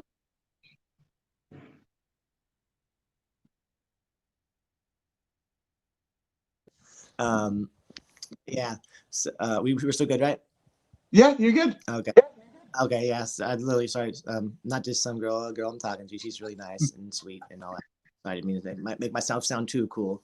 But yeah, man, I'm so thankful that guys like Jake are making it, and they're doing their thing, and you know, Brody King and you know, Bateman and just Heather and, you know, Ruby and all these people I see from my school that are inspiring me, that I know they're my friends. Like, shout out to them. Shout out to all those guys. You know, guys like Dom Cubic that have a body. I'm like, damn it, I want to look like you. You know what I mean? And even guys that aren't Santino's, you know, like Jordan Cruz has an amazing body. Like, you bastard, and you're good looking too. Like, I think I'm a good looking guy. I'm not gonna lie. I'm not vain, that vain. Like I said, I am vain enough. I know it, but I use it to entertain you guys. You know what I mean? Like, I'm just like, look at me. Like, yeah, sometimes I'm like, yeah, look at my body. I'm proud. I got abs now. You know, a lot of us do it. I'm not like half naked like some of us. I'm not going to say any names, putting just a candle in front of their, you know what? Like, whoa, bro. Okay. Like, I even mentioned, I'm like, hey, man, like, shout out to you, though, bro. You do you, man. You get that OnlyFans money or whatever you're trying to get. But, you know, just shout out to, and then again, like, shout out to them for being themselves, man. Just shout out to anyone who's doing you, being like you, man. You doing yourself, you know. Who else can I get here? Just everyone that's, like I said, doing their thing. You know, Eli, again, just to touch on him, he really showed me the ropes and helped me get booked early on. Darwin Finch helped me with wrestling.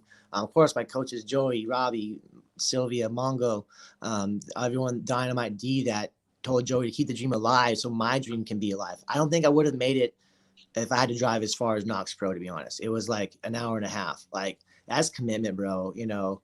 And I had commitment, but Santino's is a half hour away. I can make that work for my lifestyle, you know. And I honestly, I'm honest with myself. I don't know if I would have gone through if it weren't as close. You know, there's guys making and shout out to them for doing an hour and a half drive down to Santino's on a Wednesday night to train from 9 to 11. My God, you guys are rock stars to me. Like, I get to go home a half hour and, I still stay up a night owl, but my point is that you guys are rock stars because you make those long drives. And all the fans who come out and support us wrestlers. I come from a music background. I had to bring out my own fans. I don't have to freaking call any of you guys and text you and be like, I'll just put a post out and, share help promote the show, of course, and make a promo for fun and just to entertain you guys. That's what I do it for, to entertain you guys, to entertain myself, keeps me sane. If I didn't have wrestling in my life, I'd be freaking crazy. So shout out to pro wrestling for existing, the art of pro wrestling. Thank you for being alive and us all. Like wrestling, it brings us together, you guys. Like, what would this life be like without pro wrestling? I don't want to imagine it. I don't want to live in a world without pro wrestling. I don't think you guys do either. So let's not make it a bad thing. Let's make this a good thing. Let's make this a positive place where we can all be ourselves, express what we like. That's fine. You don't like Guy Cool? I encourage you to boo the crap out of me and have fun doing it. Give me the finger, because when else can you give someone the finger and not get punched in the face? And there's not real life consequences. But you can go to a pro wrestling show, shout at me that you hate me and that you wish I was never born and that you regret every incident that led up to my birth. And I'll be like, wow, that's hurtful, but I respect your right to get that out of your system, bro. But wow, I did something to that guy right now. I don't know what it is about me, but he hates me. And that means I did my job. You know what I'm saying? So as a good guy, whatever bad guy you want to call him, like I'm not either. I am Guy Cool. That's something Zocre. Shout out to Los Luchas. Los Luchas. Oh my God. Man, they are why, in addition with just the base at Santino's, and Robbie was like my main, like he was there physically with me the most, as far as like the guy who's running the classes. Los Luchas, in addition, man, like they're just the springboarding and all that shit, man, and the crazy just like random like flying shit that like, Robbie's got to be in charge of the whole class, making sure that 10 plus whatever 15 kids are progressing and all learning together. So when you go to a different, with Los Luchas, and then same thing, they have to make that too, but like it's just a different style. Like, well, Robbie, my point is like giving us the base, the curriculum of Santino, so that we learn a back body drop without killing or breaking our necks, and vice versa, and hurting people. So Robbie's giving us what we need to be able to get to Los Luchas, so that then when they want to do the rocking the ropes and all that shit, we have some experience with that. But they take what, they take it and just they give me that. Like if I hadn't gone to Los Luchas, my first match, I would have looked like, footwork wise, like Happy Feet still is what we call it. They really just fixed up my footwork. So when I was going to Los Luchas and I came back, all the kids in my class, I was way better than that weren't going instantly. 1 week, two trainings in, they were like, look at Guy Cool's footwork. I'm like, yeah, because I'm putting in extra work. You guys want to just come to class 1 and 2, go to class 3. They're saying you can come to class 3. Why aren't you at class 3? It's free in your curriculum, what they're saying, because Santino's isn't about sucking your money. They're about treating you the right way. Of course, they want to get paid for what they do. They're a business, and this personal training. It's not personal training is cheap. You know what I mean? So, but they're more than affordable. And shout out to them for giving me the opportunity to be a pro wrestler. And I think I'll wrap it up. Just all the veterans, man. I guess I think there's too many of you to name, but you know who you are, and you've helped me. I've made so many friends, man, and shout out to you guys for listening to me in the car rides bitch about my life and saving me therapy bills, because life's hard, and again, I'm just, man, wrestling's awesome, you guys. Let's all just make this the best thing we can and add to the positivity of it. That's fine. If you don't like someone, don't like them. You know what I mean? If you don't want to be friends with someone, don't be friends with someone. Whether it's a fan to a wrestler to a wrestler, or fan to fan, wrestler to wrestler, whatever. We can all coexist happily. You don't have to be best friends with everybody. I shake everyone's hands, whether I think they're a good person or not. But because I have to work with them and respect them, I do it. So it's not like that with the fans, but I'm saying you guys, again, when you see someone next to you, maybe that's alone, and you're with a group, hey, bro, where where you from? Who's your favorite wrestler? Or, you know, whatever. How long you been coming to these shows? I haven't seen you before. Just befriend someone for the love of God. I mean, like, be Yeah. nice to someone. I mean, why are you going to just sit there and not make friends? I don't get it, Meg. There's something fundamentally wrong with society now. Like, everyone's just like, what? You're talking to me? Like, and I get that we have masks on, there's a pandemic, and you don't want people to be close to you. That I get. But if someone's like just joking with you from 6 feet away or whatever, like something happens over here, I'm like, hey, how you that hot? And they're just like, they're like, what? You're talking to me? Oh, and then it's like, what is wrong with certain people? Like, be friends, be friendly. That's what I do. I make people smile that I don't know.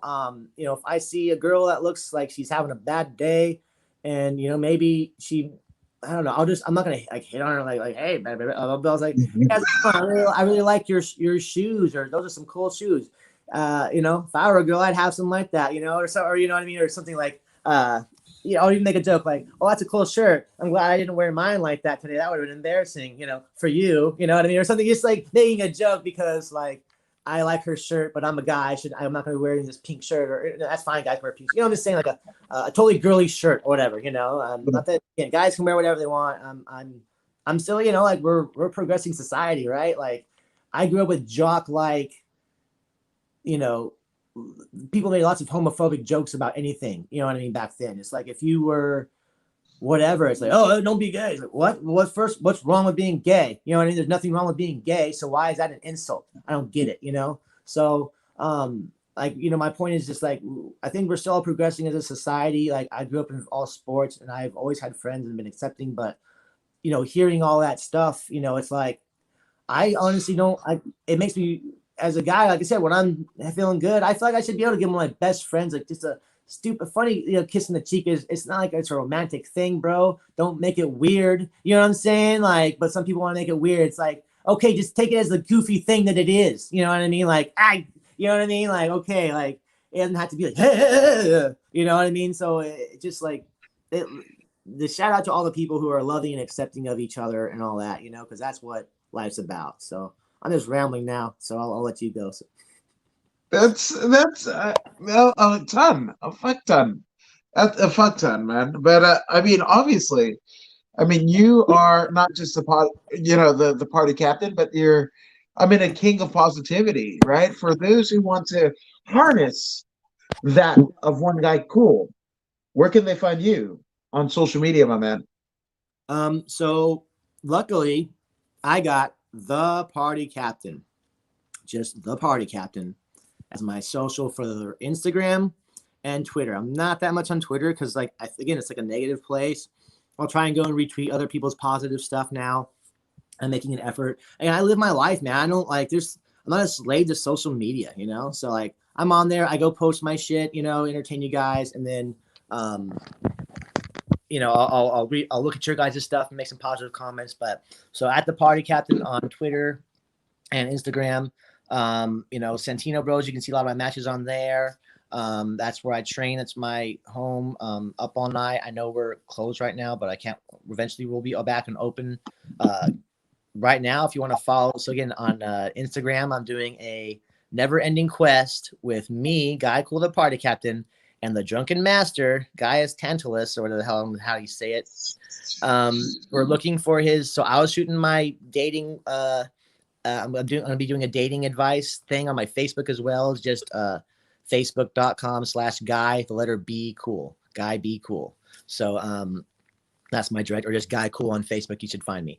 But I'm probably gonna do it on either Instagram or Facebook. Maybe have a suggestion on which would be the better platform to reach more people. I want to do a dating advice show because I really do feel I've again learned the hard way. I have good advice of where to go, where not to go, all that stuff, where to date during quarantine. But so I'm doing that, and then Gaius comes behind me, and he's just drunk on the beach. Happens to be because he lost his moonshine. I guess he was partying and like passed out on the beach. I don't know if someone stole it, but he has a treasure map.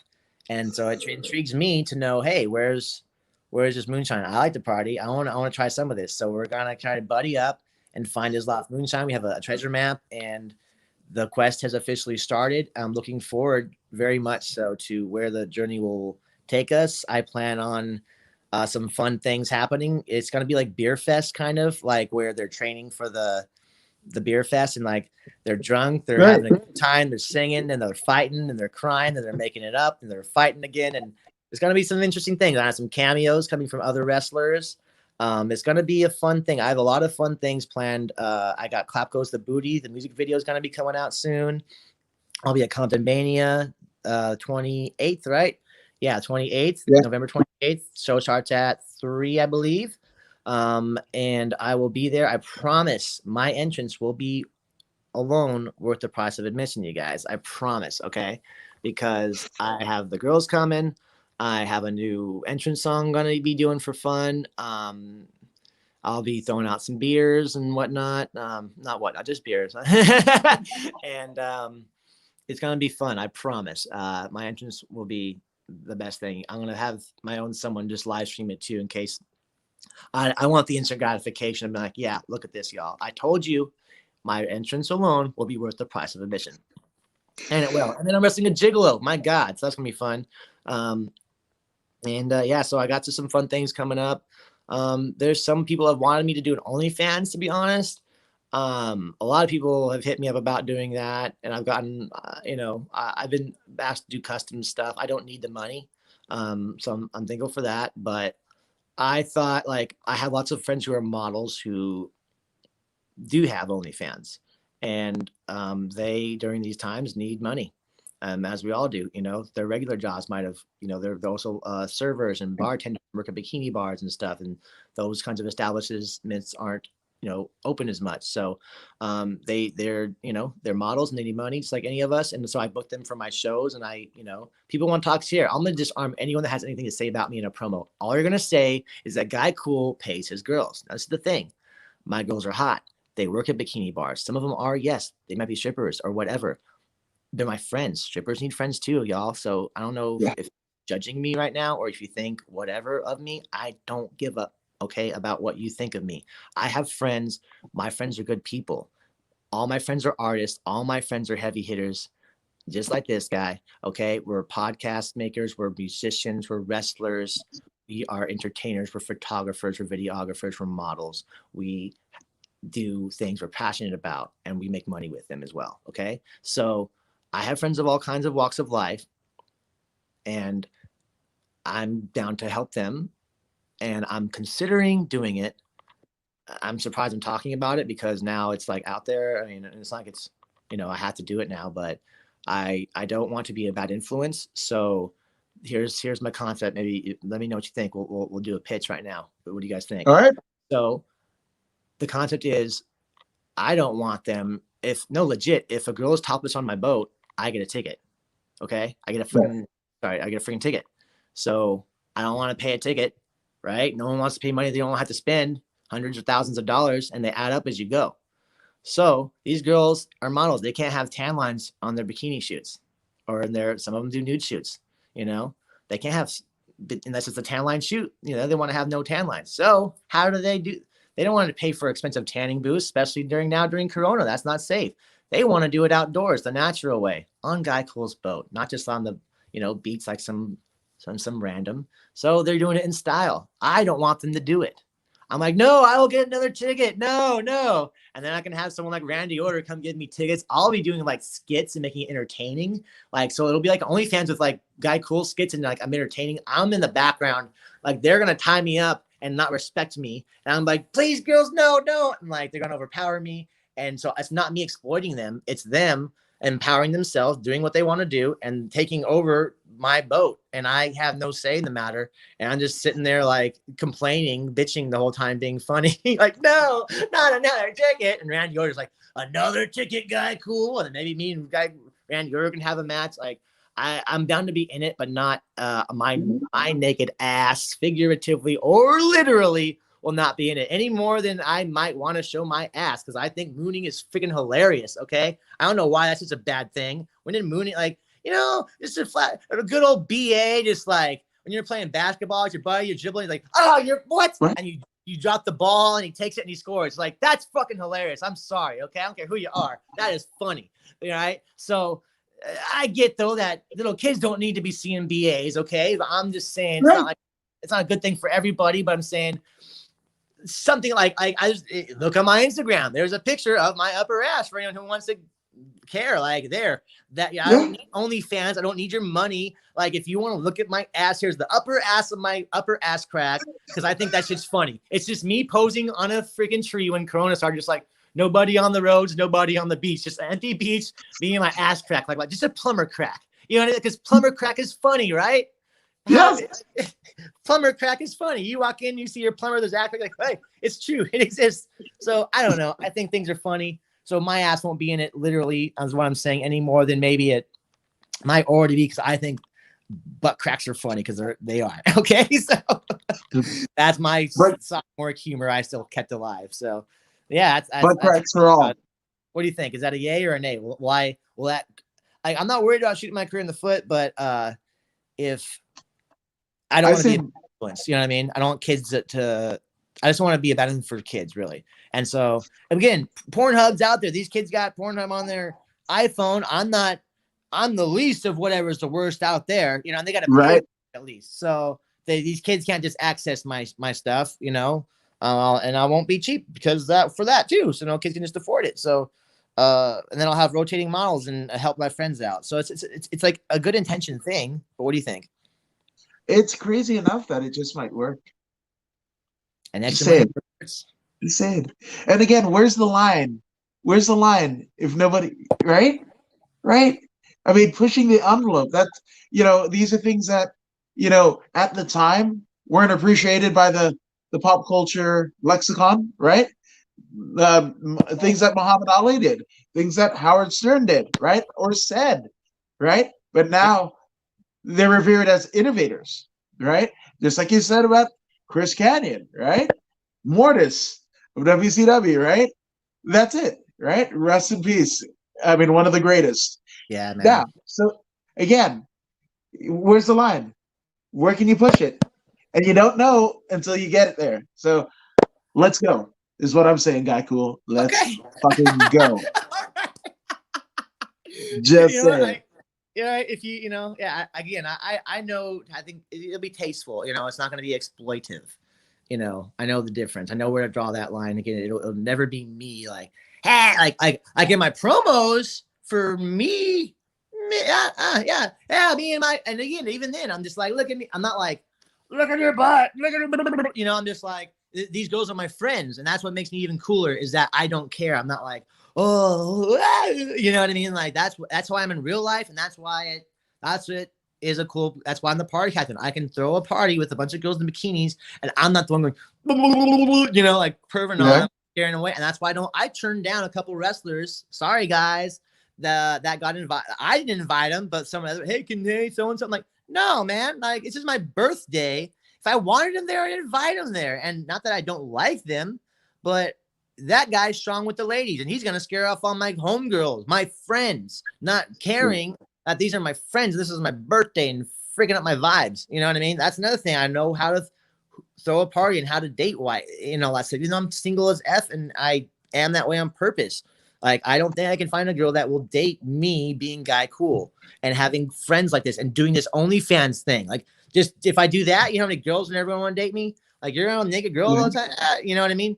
It's gonna take it takes a very secure girl to date me. I had a girl from the first 3 years. She's a sweetheart. I'm still friends with her, but everything was a battle. Me wearing my tights was a battle. She didn't want me to wear those. Like, do you know what wrestlers wear? You know what I mean? Like, we wear half naked. We're half naked.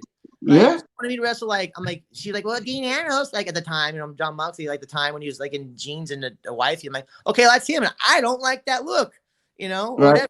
And that's his thing. That's, you know, he's doing for the modern man gimmick. Okay, whatever. But that's not me. I don't want to look like some guy that walked out of the freaking fans. That's his, you know, he looks like that. You know what I'm saying? I just don't want to look like a regular guy. You know, I want to look like a wrestler in wrestling gear. And so I bought my little Billy Gunn shorts because I thought those were cool. And she hated every little thing that I wore. And, you know, you can see her wiener. I'm like, well, what do you, like, you can't see it. I'm clothed. You know what I mean? But it's not much of the imagination sometimes. What do you want me to do? This is the uniform. You knew what I was training a year plus for. And now you're going to get mad at me. So, like, you know, just being honest, guys, just depending what your gimmick is, if you're the angry whatever, then cool, you're fine. But even then, if you got a jealous girlfriend that's like, don't wear that, the fans, the girls are talking to you, like, get over that, man. Like, ditch that girl. There's so many other girls that are okay with it.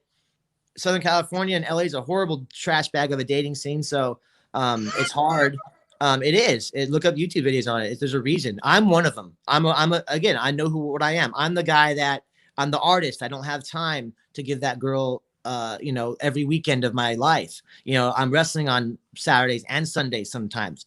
But when I'm in a relationship, I would say, hey, let's go out to dinner Wednesday. We're both free Wednesday. Then, I got matches on the weekend. We can hang out Friday night or Sunday night when I get back. You know what I mean? But like, I make time for those who matter, my friends and all that. But it's not easy to have a girlfriend, period, and be a wrestler. It's not easy to have a girlfriend and be a party wrestler who's around a bunch of girls, or even just my life, because that is my life. It's not a gimmick. Like, you think I'm fucking renting a boat every time I shoot a promo for 2 minutes or a minute? No, I don't. You know what I mean? Like, you got need money, but I'm not like, I ain't gonna be like that. No one does, really. You know what I mean? Like, yeah, I can party and have a good life, and because I don't have kids, to be honest, I don't have that extra, money my money's going towards. Again, I respect people who have kids and the sacrifices they make.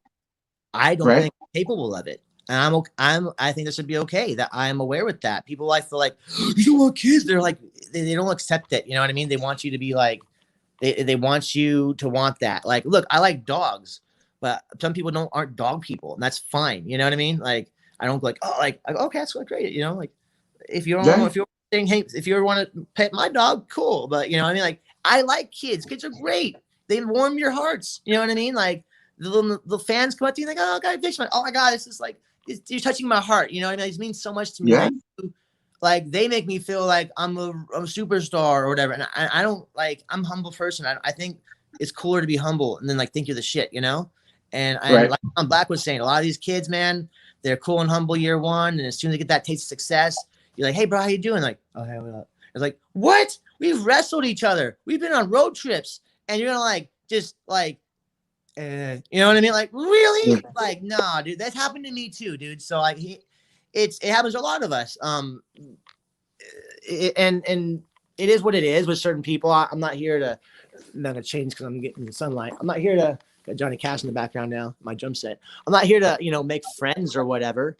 I'm glad to have friends, but these kids that just want to get they get a main event, match or two, they get a title here or there, and then the reviews for them are good on the internet and whatever, and it's like, then they act like they don't know you or like you're not that cool with them anymore. It's there's a thing. It's real, bro. And there's guys like us who, regardless of where we go, we're going to be cool with you. And we're always going to treat you the same. And that's why I'm glad that I can be my character, because I don't have to have this front. Like, when you come up to me at a show and I'm being cool with you, it's like a different level. It's like, oh, it's like, he's got cool, the character, and he's like that cool guy. But then he's also like, when you go up to, he's a cool guy. Like, people say like, and they say like pun or no pun intended. You're actually a cool guy, like,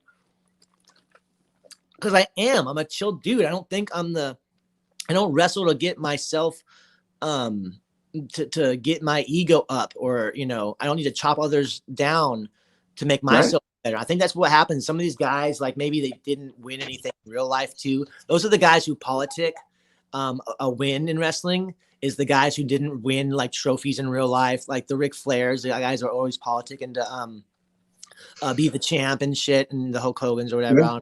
I don't know what they may have not accomplished in their personal lives that makes them feel like that. Because you shouldn't care. You know what I mean? Like, you're a draw. You're getting paid. Whatever. Who needs that? It's you know what I mean? Like, fuck it. It's like, a champ means a lot. Yes, it means a lot to me to be the champion, because it means I have a platform to be me and to do what I want to do, to share that with others. And that means you are, the promoter believes in you. You know what I mean? To give you that title shot, the promoter says, hey, you want a title shot? Let's see what you can do out there, kid. And maybe you win, and now you're the champ. Now they're gonna let you take the ball and run with it, So like, it means a lot. It does, but it doesn't mean everything. So if I lose it, what am I now? Am I a piece of shit because I lost the belt? No, I'm exact same. I mean the exact same to myself. And that's what a lot of these guys don't have. They don't have that confidence. They don't have that.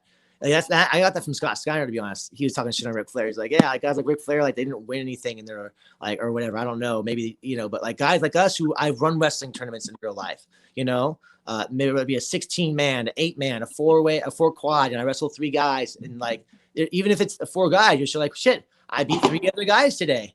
I'm first of 4. That's proud. I'm proud of that. Okay. Right. And still in a tournament of 32 is single elimination or double elimination.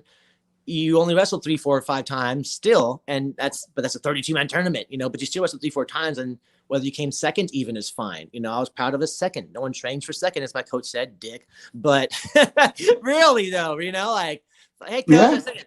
No one trains for second. Fuck me, fucking, you know what I mean? Lose 5 more pounds and go down to 35s, and maybe you'll win that first. Like, what? For what? For a first place tournament. And that's something I do want to say. If for people who have made it this far, I hope we've been entertaining enough. I'm sure we have, because I think we're not just spouting off bullshit. I'm talking real shit here. So figuratively and literally. But bulimia and anorexia go hand in hand with amateur wrestling, and making weight is not okay for kids to do. I was pressured to make a certain weight, be 5, 10 pounds less than my natural weight as a growing boy. I was 14, man, and had to skip dinner and had to not eat on my winter formal because I had to wrestle the next day on a Saturday tournament, and watch everyone eat around me, or eat, very little, and drink very little water after losing. They would wrap saran wrap around us and put us in, or we would do it to ourselves. They didn't. Okay, the coaches didn't wrap us in saran wrap, but the coaches would turn on the heater. They would shut the doors, and they would not allow us water for hours. Okay, that happened to me. That happened to a lot of us kids. That is not okay. I know they made a lot of changes now. I hear that they have to maintain a certain body weight, but it is not okay. It is torturous. It is fucking. I'm sorry, I'm cussing, but it's not okay. I didn't have enough love for myself back then, or sense to understand what happened to me, and that I wasn't molested or anything, but it's like, I don't mean to say make it sound dramatic or more than what it was, but it's like we were boys, growing boys, forced to sit in a room with the heater on and wrestle from 2:30 in the afternoon till 5 p.m. Okay, like that is. Or it was like 2 to 5, like 3 hours straight. I remember 3 hours was the practice time of no water. We weren't allowed water. Okay, like what the hell is wrong with these jock coaches who didn't make it where they wanted to and want to put their bullshit on us? That's what that is. Okay, that's not okay. And same for the parents who make their kids do it. That's your bullshit on your kids. Don't make your kids lose weight. That is not okay. That is not cool. No, hell no. The eating disorders, like it did for me. I had bulimia. I was anorexic. I would starve myself after wrestling for hours. I couldn't go home and eat or drink. Drink just enough water because I'm still 2 pounds overweight, or what God knows what. And then I got to, hope my metabolism goes and poop and pee it out or whatever. We would do, what do you call them? Laxatives. And like you're saying, then you poop yourself in a match. That's embarrassing. One guy pooped his pants and had to leave the match. I did laxatives and stuff. I would throw up. I would binge and purge food became a drug to me. It's not healthy. It creates a non-healthy way of thinking. And so I just want everyone to know I'm not like that now. I know I'm fairly extra lean and stuff now.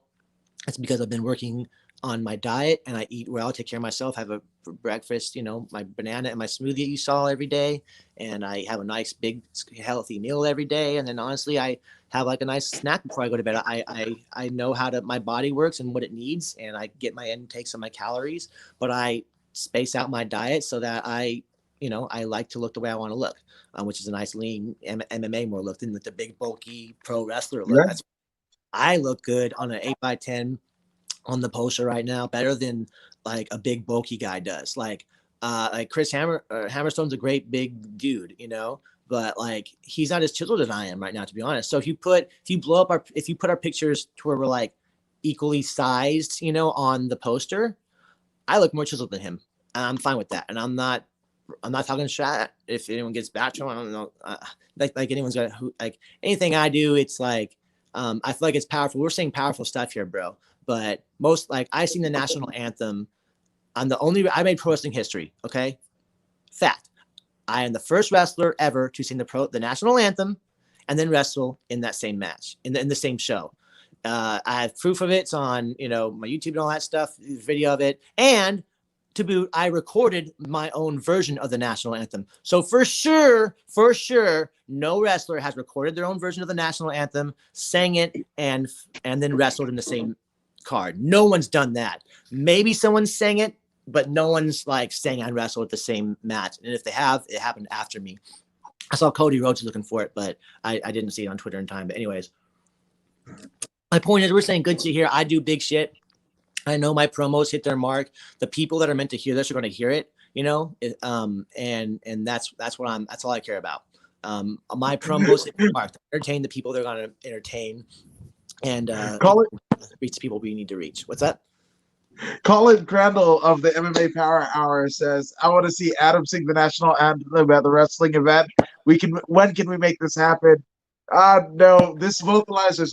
I'm going to leave it to Guy Cool because these vocalizers are unvocalized. So I'll back there's up. that. I'll harmonize with you. We'll get a practice in or two. We'll make this work. We can do this through Zoom. You know, I got I'll send you my track for the national anthem so you can practice. It's in the key of A minor, so it's a nice, easy key to sing in. It's like a punk rock easy key, you know. Yeah. Research. Damn right. And as always, Adam, you're the best. No, Colin, you're the best. Guy Cool is the best. And for those who want to follow the Enigma, the party captain, on social media, where can they do that? So again, the party captain on Twitter, Instagram, or Guy Cool on Facebook. I'm on YouTube as well. I think it's just Guy Cool or whatever. And that's about it as far as all the socials out there. I don't have like if I do an Instagram, it'll probably be called or if I do a OnlyFans, it'll probably be called the party captain or something like that. Or I don't know, maybe not. We'll see how much I associate myself with it. But why not? We shall see. Yeah, we'll see. We'll see. Well, there's an OnlyFans coming. Yeah, but everyone and their mom has an OnlyFans, right? Yes. But one thing that people can see, should they come to Amped Up Wrestling's Compton Mania this Saturday, starting at 3, is Guy Cool versus Jerry Gigolo. Jerry Gigolo versus the party captain. You guys want to check it out. So check out Compton Mania and Amped Up Wrestling on their social media pages for more, because to buy tickets, you actually have to DM them. So don't act now. Don't wait. Don't sleep, because you might miss out, like a PS5 or a damn PlayStation, whatever the fuck. So you want to get your tickets to see this guy do his thing on Saturday night. And this has been According to Woods with Guy Cool. And if you haven't already done so, we definitely want you to like, share, and subscribe According to Woods. And just don't take our word for it. Here's another pro wrestler, Zeta Zhang.